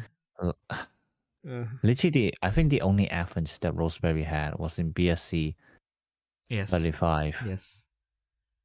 The one that I really like, but I cannot split N anymore. Why would I do that? So I was like, what's the fucking point? Like, Roseberry can already exhaust opposing spirits as well. So it's literally only in the case when you're facing yellow armor. So it's like, bruh. Yeah. Bruh, I hate this card so much, bro. I originally thought that it's like cost 7 or more any diva. So I was telling my friend, oh no, you can probably use in Sexy Atema or even Trickster. And my friend said no, she only deals with Roseberry. It's like fuck. Yeah. That's a hard ask because you have to have her and then another diva, which it's if you wanted the corpus with that, that's kind of a hard ask.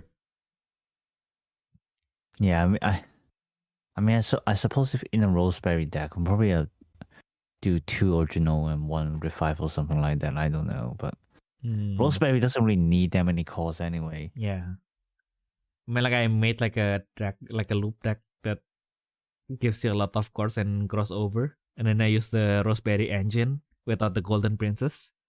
That's like when I finally got my loop ready, I was like asking myself like, what the fuck am I doing with my life? If I have like 7 spirit on my field right now, I should have just attacked Austin. Like, why am I doing this? Yeah, and then they made it even worse because this version needs 3 cores to be a level 2. The original one only needs 2. Yeah. And then now there's the conundrum of it. It incentivizes you to admin, but the solo part requires your soul core. Yeah, that as well. Like, bro, what's this shit? And we don't need more Roseberry. It's not even like you're supporting her this set, bro. Yeah. Oh my god, that means like the revival slot might all get taken by like the diva that has secret class. That's kind of worrying. But yeah, maybe. The positive thing is like this got revealed actually like 1 day after we record, so it's like, oh. But Ayumu, it's fine. This set is safe because Rabbit Darling is in the set, so we don't need to burn Panda HQ for now. The effect is kind of whatever, but still. Yeah, Rabbit Darling. Yeah, this one is also actually pretty good as well. Yeah. Yeah, much better than Roseberry. Oh yeah, definitely. Yeah. Yeah, it was like the corpus is kind of whatever, but like she gives you like a free unblockable. So I guess that's, the unblockable is a good one. Yeah. It's like because like we know that Rabbit Darling can spam. I tried that before. It's just like she's just like lacking a way to spam, which we got it now because it's unblockable. Yeah. Yeah, finally. This set is safe. I can look at her forever. Bruh. Real. Like Mamiya for some reason, like I asked Mamiya back then when he went to Japan to buy me like the original version of this particular version, and for some reason he bought me 2. And then let's see, I think like he bought me like how many was it again? Okay, so he bought me like 1, 2, 3, 4, 5, 6, 7, 8, 9, 10 copies of the Monochrome Fantasia Rabbit Darling. Which, to be fair, after I tested in crossover, it's actually kind of dope. Because like although if you don't play like all Monochrome Fantasia, you can only give you like 1 core. That's like if you play full Monochrome Fantasia, you'll get like 3 cores when you summon her. But like even then, just by the virtue of like when she attacks, you refresh 1 shiny hearts, and then if that card is a Monochrome Fantasia, that card during this turn that card is unblockable. And you know the only Monochrome Fantasia that you need in the deck is Rabbit Darling. Yeah. Yes. Yeah. It actually make her kind of like better than the Academy uniform one, I guess. Yeah, I don't really like the Academy uniform. She's too high cost for that anyway. No, but I like I fell in love with Rabbit Darling because of the Academy uniform. Bruh. I got duped. She looks so quiet and proper and everything, and then like, yep, you see her secret version, and then she just takes off everything. It's like, oh, I see. So I got duped. So that's also why at first I don't get her secret version. Also because it's kind of expensive at that time. But yeah. Now I regret I not getting the secret version because like now I'm looking everywhere and well, maybe if you search it in the stores, it's not going to be as easy because it's like a really old stock. So even if they have them, probably you have to ask the staff like, yeah, do you still have cards from this? Maybe they have to get the album from the storage back there, all dusty because they need space for like the Yu-Gi-Oh cards. Oh yeah. One day I will find it. Cause like I vividly remember that my friend had one, but like whenever I asked him, he was like, "Nope, I don't have it." It's like, oh, okay. Cause like my friend is like, yeah, my friend already. Well, he's in the stage where he kind of needs to play a last card game, so at fairly he kind of like, yeah, just try to upload stuff whenever he can, and then like. I mean, like he still can sometimes playing casually, so it's more like he don't need all too many cards. Just needs the deck that he plays and then nothing else basically. And yeah, basically he sold everything for cheap, and then like yeah, so I was like asking him like, yeah, do you still have this card? And then like, nope, I never had that card. It's like, oh, did I remember it wrongly? Yeah, it's like. If we already sold the card, that's fine, right? Like, yeah, you don't have it anymore. But like, the thing that bothers me is like because I vividly remember he has one, but he vividly remembers that he doesn't have one. So it's like, huh? It's like, am I just gaslighting myself? Did he actually never had one, but I just convinced myself that he had one?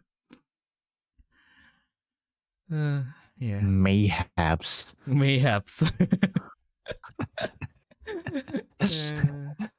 And the search continue. At some point, I might just snap and open another 10 party just to hopefully get the master version of 10 party Rabbit Darling that I still don't have to this day. And also because 10 party, now that we have 10 after party, 10 party looks kind of like playable right now, I guess. I don't know. Just if the deck can contain Rabbit Darling, I'll make it. That's the sole purpose. I still left my school band deck sleeve, just because I can use Rabbit Darling. If it has no Rabbit Darling, go back to the collection. Into the book. Go. Yep, go to the book. That's also why I still kept my Aikatsu deck, like mostly the pure palette, because pure palette doesn't have that much engine, so you can put in Rabbit Darling as well. Oh my god, I just realized that Ram Blasia doesn't even get a show up yet. Oh. She's a cost hero, though. Does she need one? No, the cost zero is the only... she has two cost zero. One of them's 10 diva one. The other one is like the on-stage one. And then, but she doesn't get a show up yet. Well, hopefully you get another card of her. Because like, even Rabi is mentioning Lan here, so we should at least get a revival, I would say. I would think. Or a Prima. Maybe or a Prima, yeah. Either one works. Yeah. I mean, to be fair, now that looking at it, Lan's card is actually pretty good for spamming, actually. Oh yeah, so also. maybe we can actually make a deck of them now. Yeah. Rough hands. Yeah, now that you mention it, also because we have the Dance Playtra. I mean, like, as a base, so maybe we can get like something based on that. The what? Dance Playtra. Dance Playtra? Yeah. What's that? You know, the cost zero contract Playtra? Oh, right, that one. Yeah. I think like as a base, it can be something that the Run Blazier cards can grow into. Imagine next Diva set Run Blazier, Contrast Spirit, Diva Spam. No, that's fuck up. Make it Rabbit Darling, and we have a deal. Maybe it's two cards together, Lam Blasia and Rabbit Darling contract. Oh no, it's a body contract all over again. and it's gonna be two of them hugging each other, making a heart in between. Just like the Nagisagara. Yeah. And then they actually use the body system again. So. Finally. That'll be funny. Actually, the body system is pretty fun. I want them to make more of that. Yeah. It's exactly because it's limited that it's actually kind of fun. Yeah. Oh yeah, that can actually work. Yeah. Because like we have lots of diva that is in pairs as well, right? Like can do it for double pivot, I guess. And then who else? Double pivot, Noah and Diana. And then well, Riastriolo already got their spotlight, so let's not give them anything more. Who else haven't got their turn? You. Love you, Vio. No, I went among the divas. Well, I guess if they are still like, if one of the developers like biased against Grand Siesta, I guess they can make like one for Sandy and Sackler, I guess. Because like Grand Siesta like already got like 2 contract cards at this point, so it's like why?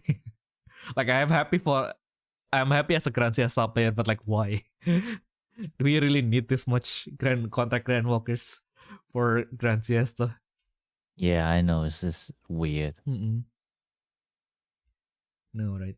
And then it's like, do I still need Saraswati? But like every time I feel like, yeah, I think Artemis is better. But it's like, I mean, like if you put this card in Saraswati, it's still, she will still kind of work. I guess we'll have to see.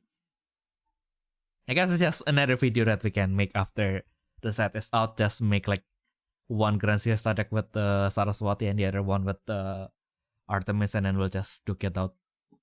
See who is better in a best of 7. Best of 7. Yeah. Why is it why is it best of 7? I don't know. Yeah, I think like best of 5 is the more common. The more common bigger number. Yeah.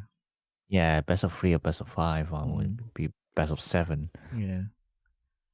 Probably because, yeah, like the other day, like suddenly, like we have a new view on that thing I did with Amamiya previously, called the Place Gauntlet. I did it also with Toki, so we just have to do it between us, like at some point. It is a half battle spirits, half eating stream. Okay. It's a stream where everybody loses, so basically we'll choose like one dish and then like one condiment.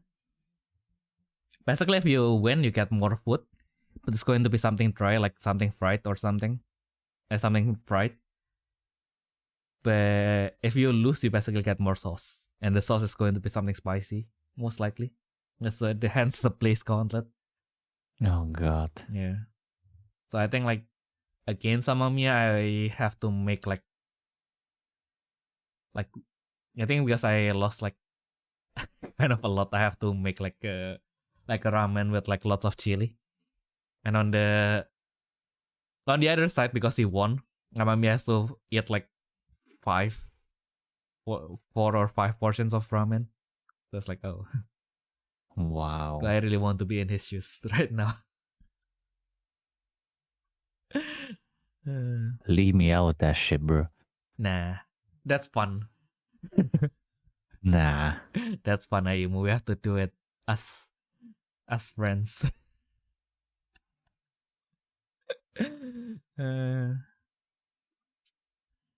Doesn't it sound fun?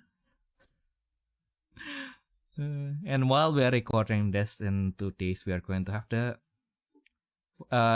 Japan final for Battle Spirits. So that means we are finally going to know what the PS72 will have in store for us. Oh yeah, true. Yeah. It's this weekend, isn't it? Yeah. I would have made a stream. Freaking wise words. Yeah. Also because I have work. Well, technically it's going to be at 6:30 a.m. So if I no. Let's not do that. I tried to work with minimum sleep, and it was not fun.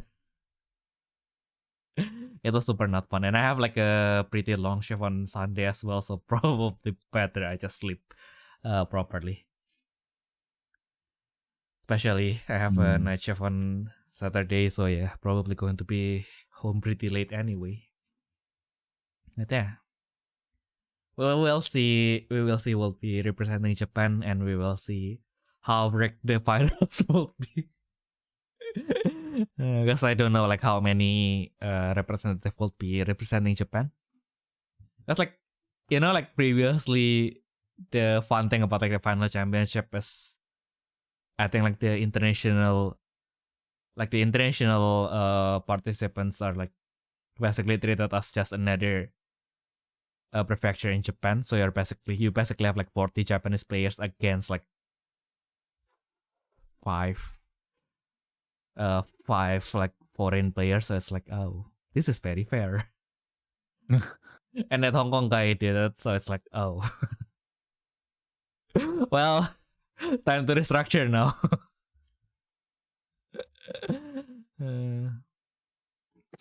Yep. Yeah. That one Hong Kong guy.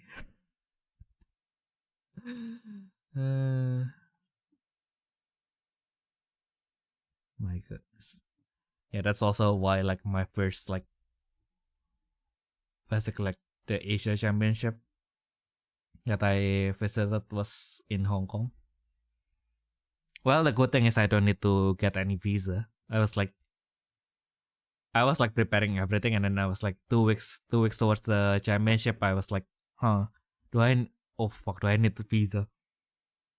Because like I learned the hard way that because I live in Jakarta, so in West Java, but like my documents are in my hometown, which is in the east, so it's 800 kilometers away.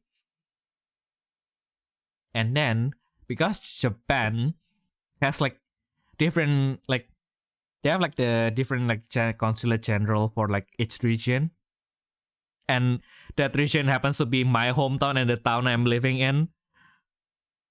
So like I brought my documents to the Jakarta one, and then like they just straight up like, "Ooh, sorry sir, because previously you are a student, so you can make it with us, but like now that you are an adult, you have to make it depending on your ID card basically.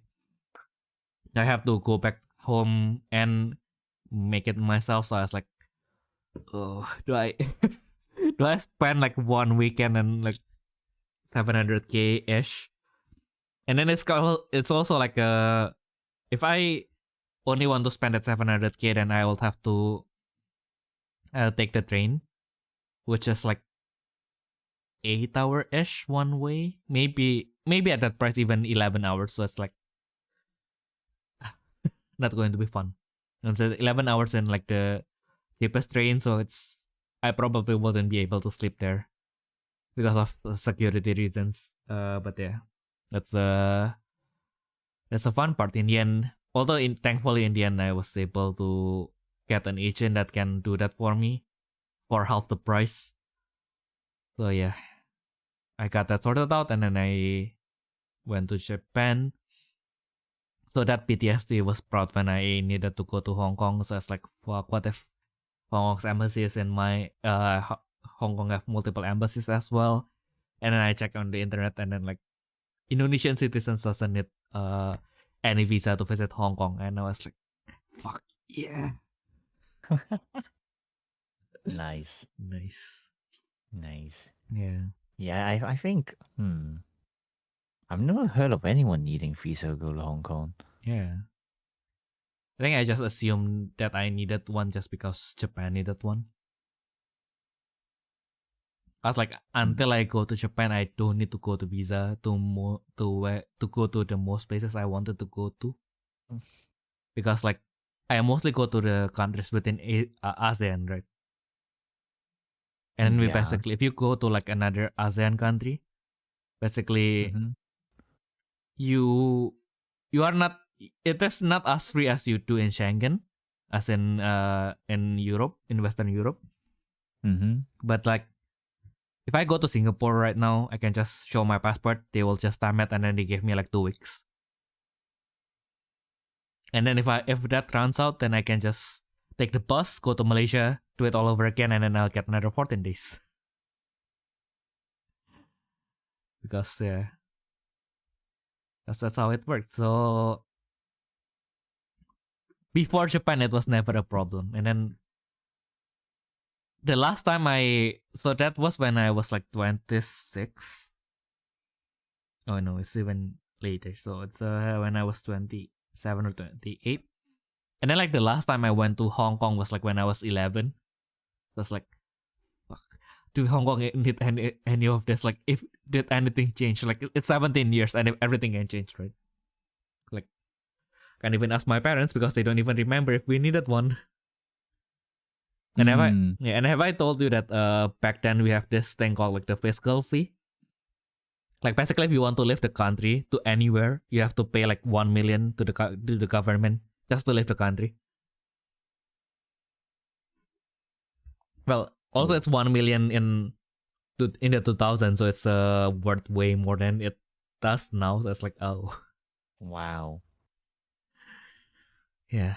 It was back then when the USD was like, so one USD was like I think 3,000 to 5,000 rupiah, and then like at some point it went to 10,000, and then we just accepted it as is, and then now it's like 15,000 or some shit. And I was like, oh yeah, this is normal. It has always been like this. It has not always been like that.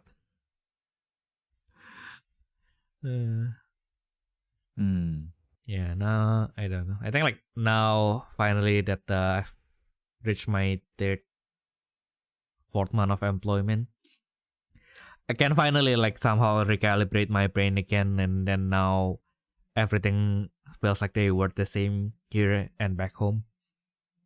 Like I think during my first days of working, like because I finally have like financial power again, I was like, oh yeah, everything's so cheap now.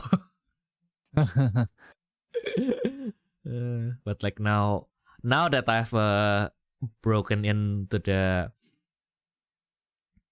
financial side, to this new financial cycle, I was like, oh yeah, this is still a lot of money, but like this is not as much as I thought it was, so I needed to use it carefully. So I finally are able to go back to that mindset that I kind of lost like back then. Oof. Admittedly, I save more now, also because I work in a restaurant, so I don't need to eat outside as much. So like, whenever I eat outside, I spend more, but I spend less in general, kind of thing. Okay, yeah. So because I don't have to buy as much groceries, I can spend more on like one meal basically. So lately I've been like trying out restaurants, eating steaks and shit. Well, not steak. I don't know why, but like steak in Germany is just prohibitively expensive. Like you'll buy one 200 gram of ribeye and it's like 30 euro or something. It's like don't know if I wanted to pay this price if I can pay for like 4 random meats for like 20 euro. 4 random meats plus French fries and plus rice. It's like my Asian brain cannot comprehend why I needed to pay more for the steak if I can get this. And I mean, like, I say it's a 4 random meat, but it's still kind of good. Let's see if I can load it up. Because I've been reorganizing my phone and some photos are just hard to find.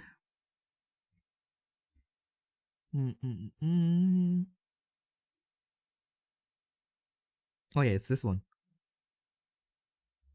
I don't think they're Greek though, this one. I think it's Oh, yeah. I think I've seen those before, yeah.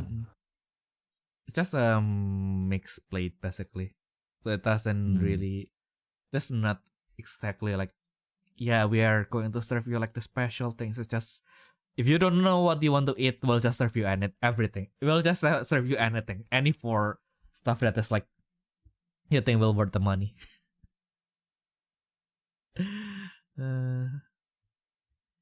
And the fun part is like, my friend took me to this. And then like the previous day, I was like, gosh, I really wanted to eat meat. So I made one for myself. So I just went to the supermarket and I bought all the ingredients of this kind of batter that is common in Germany. So, where was that? And the fun part is one of the elements that I bought, because like it was commonly served in like Turkish restaurant, that's the chicken wings. And then I already put the chicken wings in the air fryer. And then I forgot to take it out. So I just ate it for breakfast the next day. Nice. So yeah, mine versus the restaurant. Which one is better? Yeah, mine is better. It has more vegetables, I guess. More veggie, healthy. Yeah. Let's forget the fact that I doused the vegetables in butter, so definitely not going to be healthy. And I drank everything with beer anyway, so slap your so many calories. stomach. So many calories. I think like after that I was like, fuck, I needed to be vegan for the rest of the week after these 2 meals. I feel you. That's me every time I go to the US. Yeah, I can use some tacos right now though. The real tacos, the Mexican tacos. True. I mean. Yeah, true. Yeah. Cause like the other day I was like walking through Düsseldorf and then I found like a big taco sign and then I walked closer because I was so excited. I was like, finally I can eat taco again. And then I was like, I saw the menu and it's like, no. I don't know if I have talked about this in the podcast, but there's this thing called like the French taco, which when I show it to my my Mexican American friend, she was like, "Yeah, this looks good," and I was like, "Oh, are you sure though?" But like, well, I tried that. I tried one of the French tacos, and of course it's good. It is basically just how do I put this? It's basically just several meats and then cheese and then French fries. So God forbid I will say that is bad, but that is not the flavor that I'm looking for. This is, and then you see at €6, it is basically on the same price as tuner, or like basically at the same price class, and then you get like it is way smaller than a tuner. So it's like, yeah, I guess if I just wanted a snack, it is more ideal. But if I wanted a like on the go meal, like tuner is still unbeatable. Like the doner kebab is still unbeatable. But if I can have taco though, I will then mind. But also I did find some like actual like Mexican taco places in Dusseldorf. But it's also kind of like worrying because they do just like beef tacos. So it's like it says going to be more ground beef. So it's like I don't know. I kind of miss the steak taco a lot. And then I went to like the fancy place, and I think I spent like €51 there. Gosh. So What the hell? Yeah, because like I ordered like I went there because like okay fine, I was just done with my doctor appointment, and then I went to a Mexican restaurant. I went to a doctor for my digestion, by the way, and then I just went after the appointment. I went straight to a Mexican restaurant. Don't know if it's a good thing. Probably my doctor will hate me because of that, but yeah. I know, right? Mexican thing and digestion. the two unbreakable combo. But basically they have like a lunch menu where you basically can get one of the like you can get like any topping for the same price except for shrimp for some reason. So like shrimp is the only one that is that you still need to pay more for. And then you basically pay for like the base price of the dish. Like you can choose either like a burrito, quesadilla, or like the salad bowl basically. So only taco is out of the menu. Fine, and then you get the drink, so that is good. And then I sat down, and then they have like a 20-something euro menu, where basically they will just give you like 2 taco, 1 burrito, and 1 quesadilla, but you cannot choose like the toppings. Okay. So like I saw that, and then I saw the lunch menu, and then like, oh, but I want taco. So I ordered that one, and then I ordered coffee. And then I think I got like the vegetarian quesadilla. I got like the shrimp burrito. And then I still don't know what meats are on the tacos. It kind of misses like one of the thing, I guess, like because it's a restaurant, you can't really customize it like the way you do in taco trucks in the US or in LA. But like, so it's kind of like tastes a little bit too clean to me. Like it doesn't have enough MSG basically. But that the taco one, I think it's either pork or chicken, but it's like, God, it's bomb. It's like very seasoned, and then like, fuck, it was really nice. And then I tried the shrimp. Well, it's kind of okay. And then there's the vegetarian one with mushroom. Yeah, that's actually kind of better than the shrimp actually. I kind of wish that I would get the gacha into if I had to get like the vegetarian one. There is one that actually wanted to try because it's that's the cactus inside. Like a cactus lips. So I was kind of like wanted to try that out as well. But I didn't get it. It's a gacha. I lost the gacha. I lost the 50-50. Like the vegetarian taco is just the normal vegetarian taco. And then I sat down after that, and then I was like, fuck, but I still really wanted to try out the steak taco too. Like the steak thing. So I was like reluctantly reached for the lunch menu. And then I called for the waiter. Ma'am, I want the steak burrito. Because like if I order the steak taco, I have to pay more to get like the beef topping, like the steak taco, like the steak topping. And also the taco is like you pay for 4 at once, and then the base price is like I think like 10 euros, so it's like €2.5 per taco. And you have to pay for 4 at once, and you can only choose one topping. If you want to choose a second topping, you have to pay as an additional price just to have your 4 taco to have like 2 different flavors. It's like, oh my god.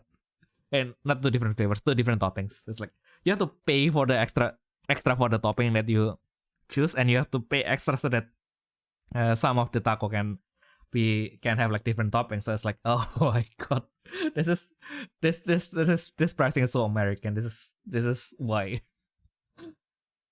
I just ordered the burrito with the steak burrito, and then like, yeah, it's aight.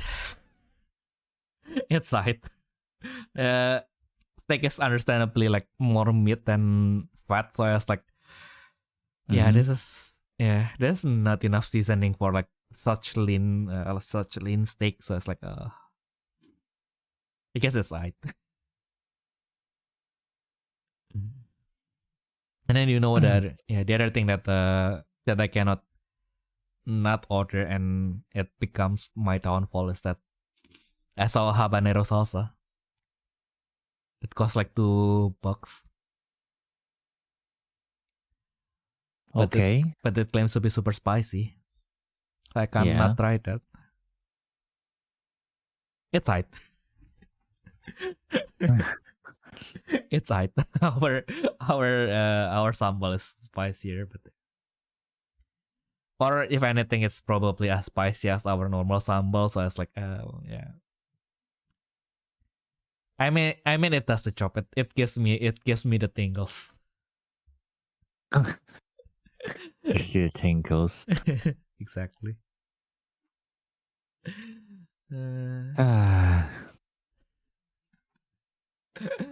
Oh my god! Now all this taco talk made me wanted to go buy like that French burrito.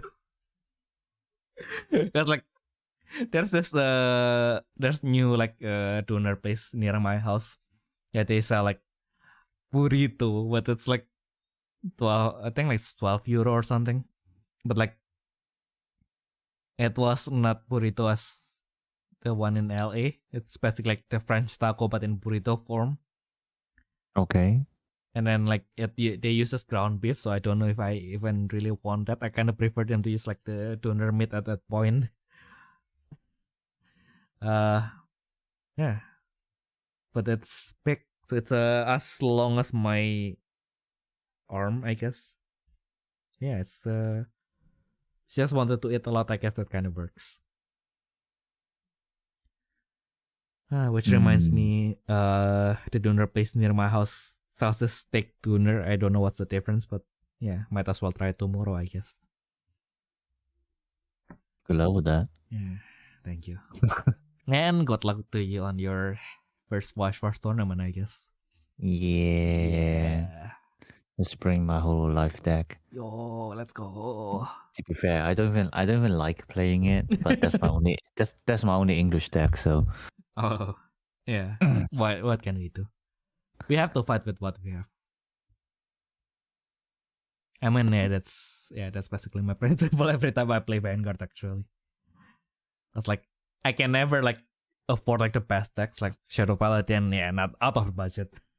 Shadow Paladin, you have to trade your literal soul for it. Like it's also ironic that the deck team is actually like trading your comrade soul for power, and then to actually play the deck, you have to trade your literal soul to actually afford to buy the deck in the first place. What a poetic justice to all the Shadow Paladin players, but yeah, props to them actually for always affording to play that. I never was able to play that. Also because I chose to have like 5 decks instead of 1 deck. Well, that works out. That works out okay, I guess. But yeah, I guess now that Ayumu has to go tomorrow, well, let him rest. So if you have any other questions that is that's of concern, because like we did have some comments on the last podcast actually. Because like yeah, let's see. Let's open the can of worms. No, just kidding. Yeah, I mean like the someone of the sentiment about like Battle Spirit Saga ending is of course like, yeah, why don't we bring the Japanese Battle Spirits to English? But yeah, I mean like at this point it's well, we still have the package of Saga just ending. And also the problem with Battle Spirits as a brand is it's a really niche brand in the West, so it's like that's not because Saga itself is bad. I think like lots of people are really demonizing like the gameplay of Saga, but I personally, as someone who plays Battle Spirits way too much, like Saga is a really neat way to kind of like power down, kind of like slow down everything, and then have like a way simpler Battle Spirits. Like I really like them separately. So I don't think like the gameplay of Battle Spirit is necessarily better than Saga, and I don't think that the gameplay is the cause that Saga is basically falling. It's lots of factors that we have talked about like over and over again. So let's not talk about that again. But yeah, personally, I don't think that's the solution. I think even if they wanted to do anything with the Battle Spirits brand in the West again, we kind of need to wait until the Battle Spirit Saga package is kind of like gone. But yeah, what do you think, Ayumu?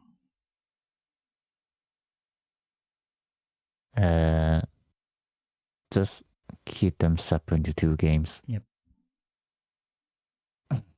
Exactly my thoughts. But yeah, I guess it might not be the answer that you are looking for, but yeah, I guess sometimes we have to face the hard truth that yeah, Saga as we know it might not be continuing, and yeah, simply bringing the Japanese game to the West is not the answer. We want to play the Japanese version. Yeah, seriously. And learn your Japanese. Seriously, just play the Japanese version. It is also the thing that you might not want to hear, but yeah. We kinda have to put more effort. Like yeah, like I think like, let's be honest, like rather than pushing Bandai to try to release an English version, and they're probably gonna do a bad job on it anyway. I mean, if you're gonna put in effort either way, then you might as well put in the effort to learn Japanese. Like seriously, like especially when it comes to just trying to read the cards. Arguably, it's not even that hard because like the bare minimum is recognizing patterns in the sentence, which is like what a lot of people are already doing in other card games as well. I mean, obviously, Battle Spirits is still hard because of all the rules and everything like that, but if you actually want to play the game, then those things shouldn't be stopping you. Yeah, exactly. And if you need like resources in English, like it's everywhere now. Ayumu and his team is always working on it. So yeah. Yeah, like you always have the wiki to help you as well. Yeah, exactly. And we did as Theo said, we did add the cards images into English, so like you can also print them out to play if you want. Just print them out and then just remember the patterns, and then once you are ready, then you can get like the actual cards. And then now that you have remembered the patterns, you don't even have to read the cards at that point. I guess that's kind of how I started with the Japanese Vanguard as well, because we play Japanese Vanguard mostly because the cards were released first. So at first, of course, we don't read Japanese. We have to cross reference to the translations and everything. But of course, like after some point, you remember the patterns. This card does this. Like most of the cards in your deck will do like 1 to 2 things. Even if it does 10 things, then only that one card will do those 10 things. So like you don't really need to worry about that. Like if you make some mistakes, if your cards are like known enough, I guess, then your opponent can kind of like help you to remember as well. So yeah, it's fine. We'll be there for you. The wiki will be there for you. And although I only do Diva videos mostly, you can watch us play as well. Then maybe you can get the patterns from there. Well, we do tournament videos as well, so you can also, if you wanted to play like more of like the stronger stuff, you can also rely on that as well. I mean, like now to our detriment, we do try to comment it as much as the matches as we can. Although, yeah, that kind of make the production a little bit longer, but yeah, it is what it is. Yep. So yeah, I guess hopefully, although that might not be the answer that you wanted, yeah, I'm a bad YouTuber. It's like, yeah, Eric, sorry if that's not the answer that you're looking for, but I guess that's our thought on it. But like, if you wanted to hear us talk about anything else, do always feel free to send your comments, questions, or requests to our email at therefreshsteppodcast@gmail.com or leave it in the comments below. And as our friend Jonathan said in the comments as well, rest in peace PSS, I guess, yeah. I guess that has been everything that we can share for this week. We hope that you guys have a nice week going forward. With that, I'm quite sad and nope. Me being sad should not be a reason that you are not happy for the rest of the week. So yeah, we hope that you guys have a nice week going forward, and we'll see you all in the next turn. Bye bye. Bye.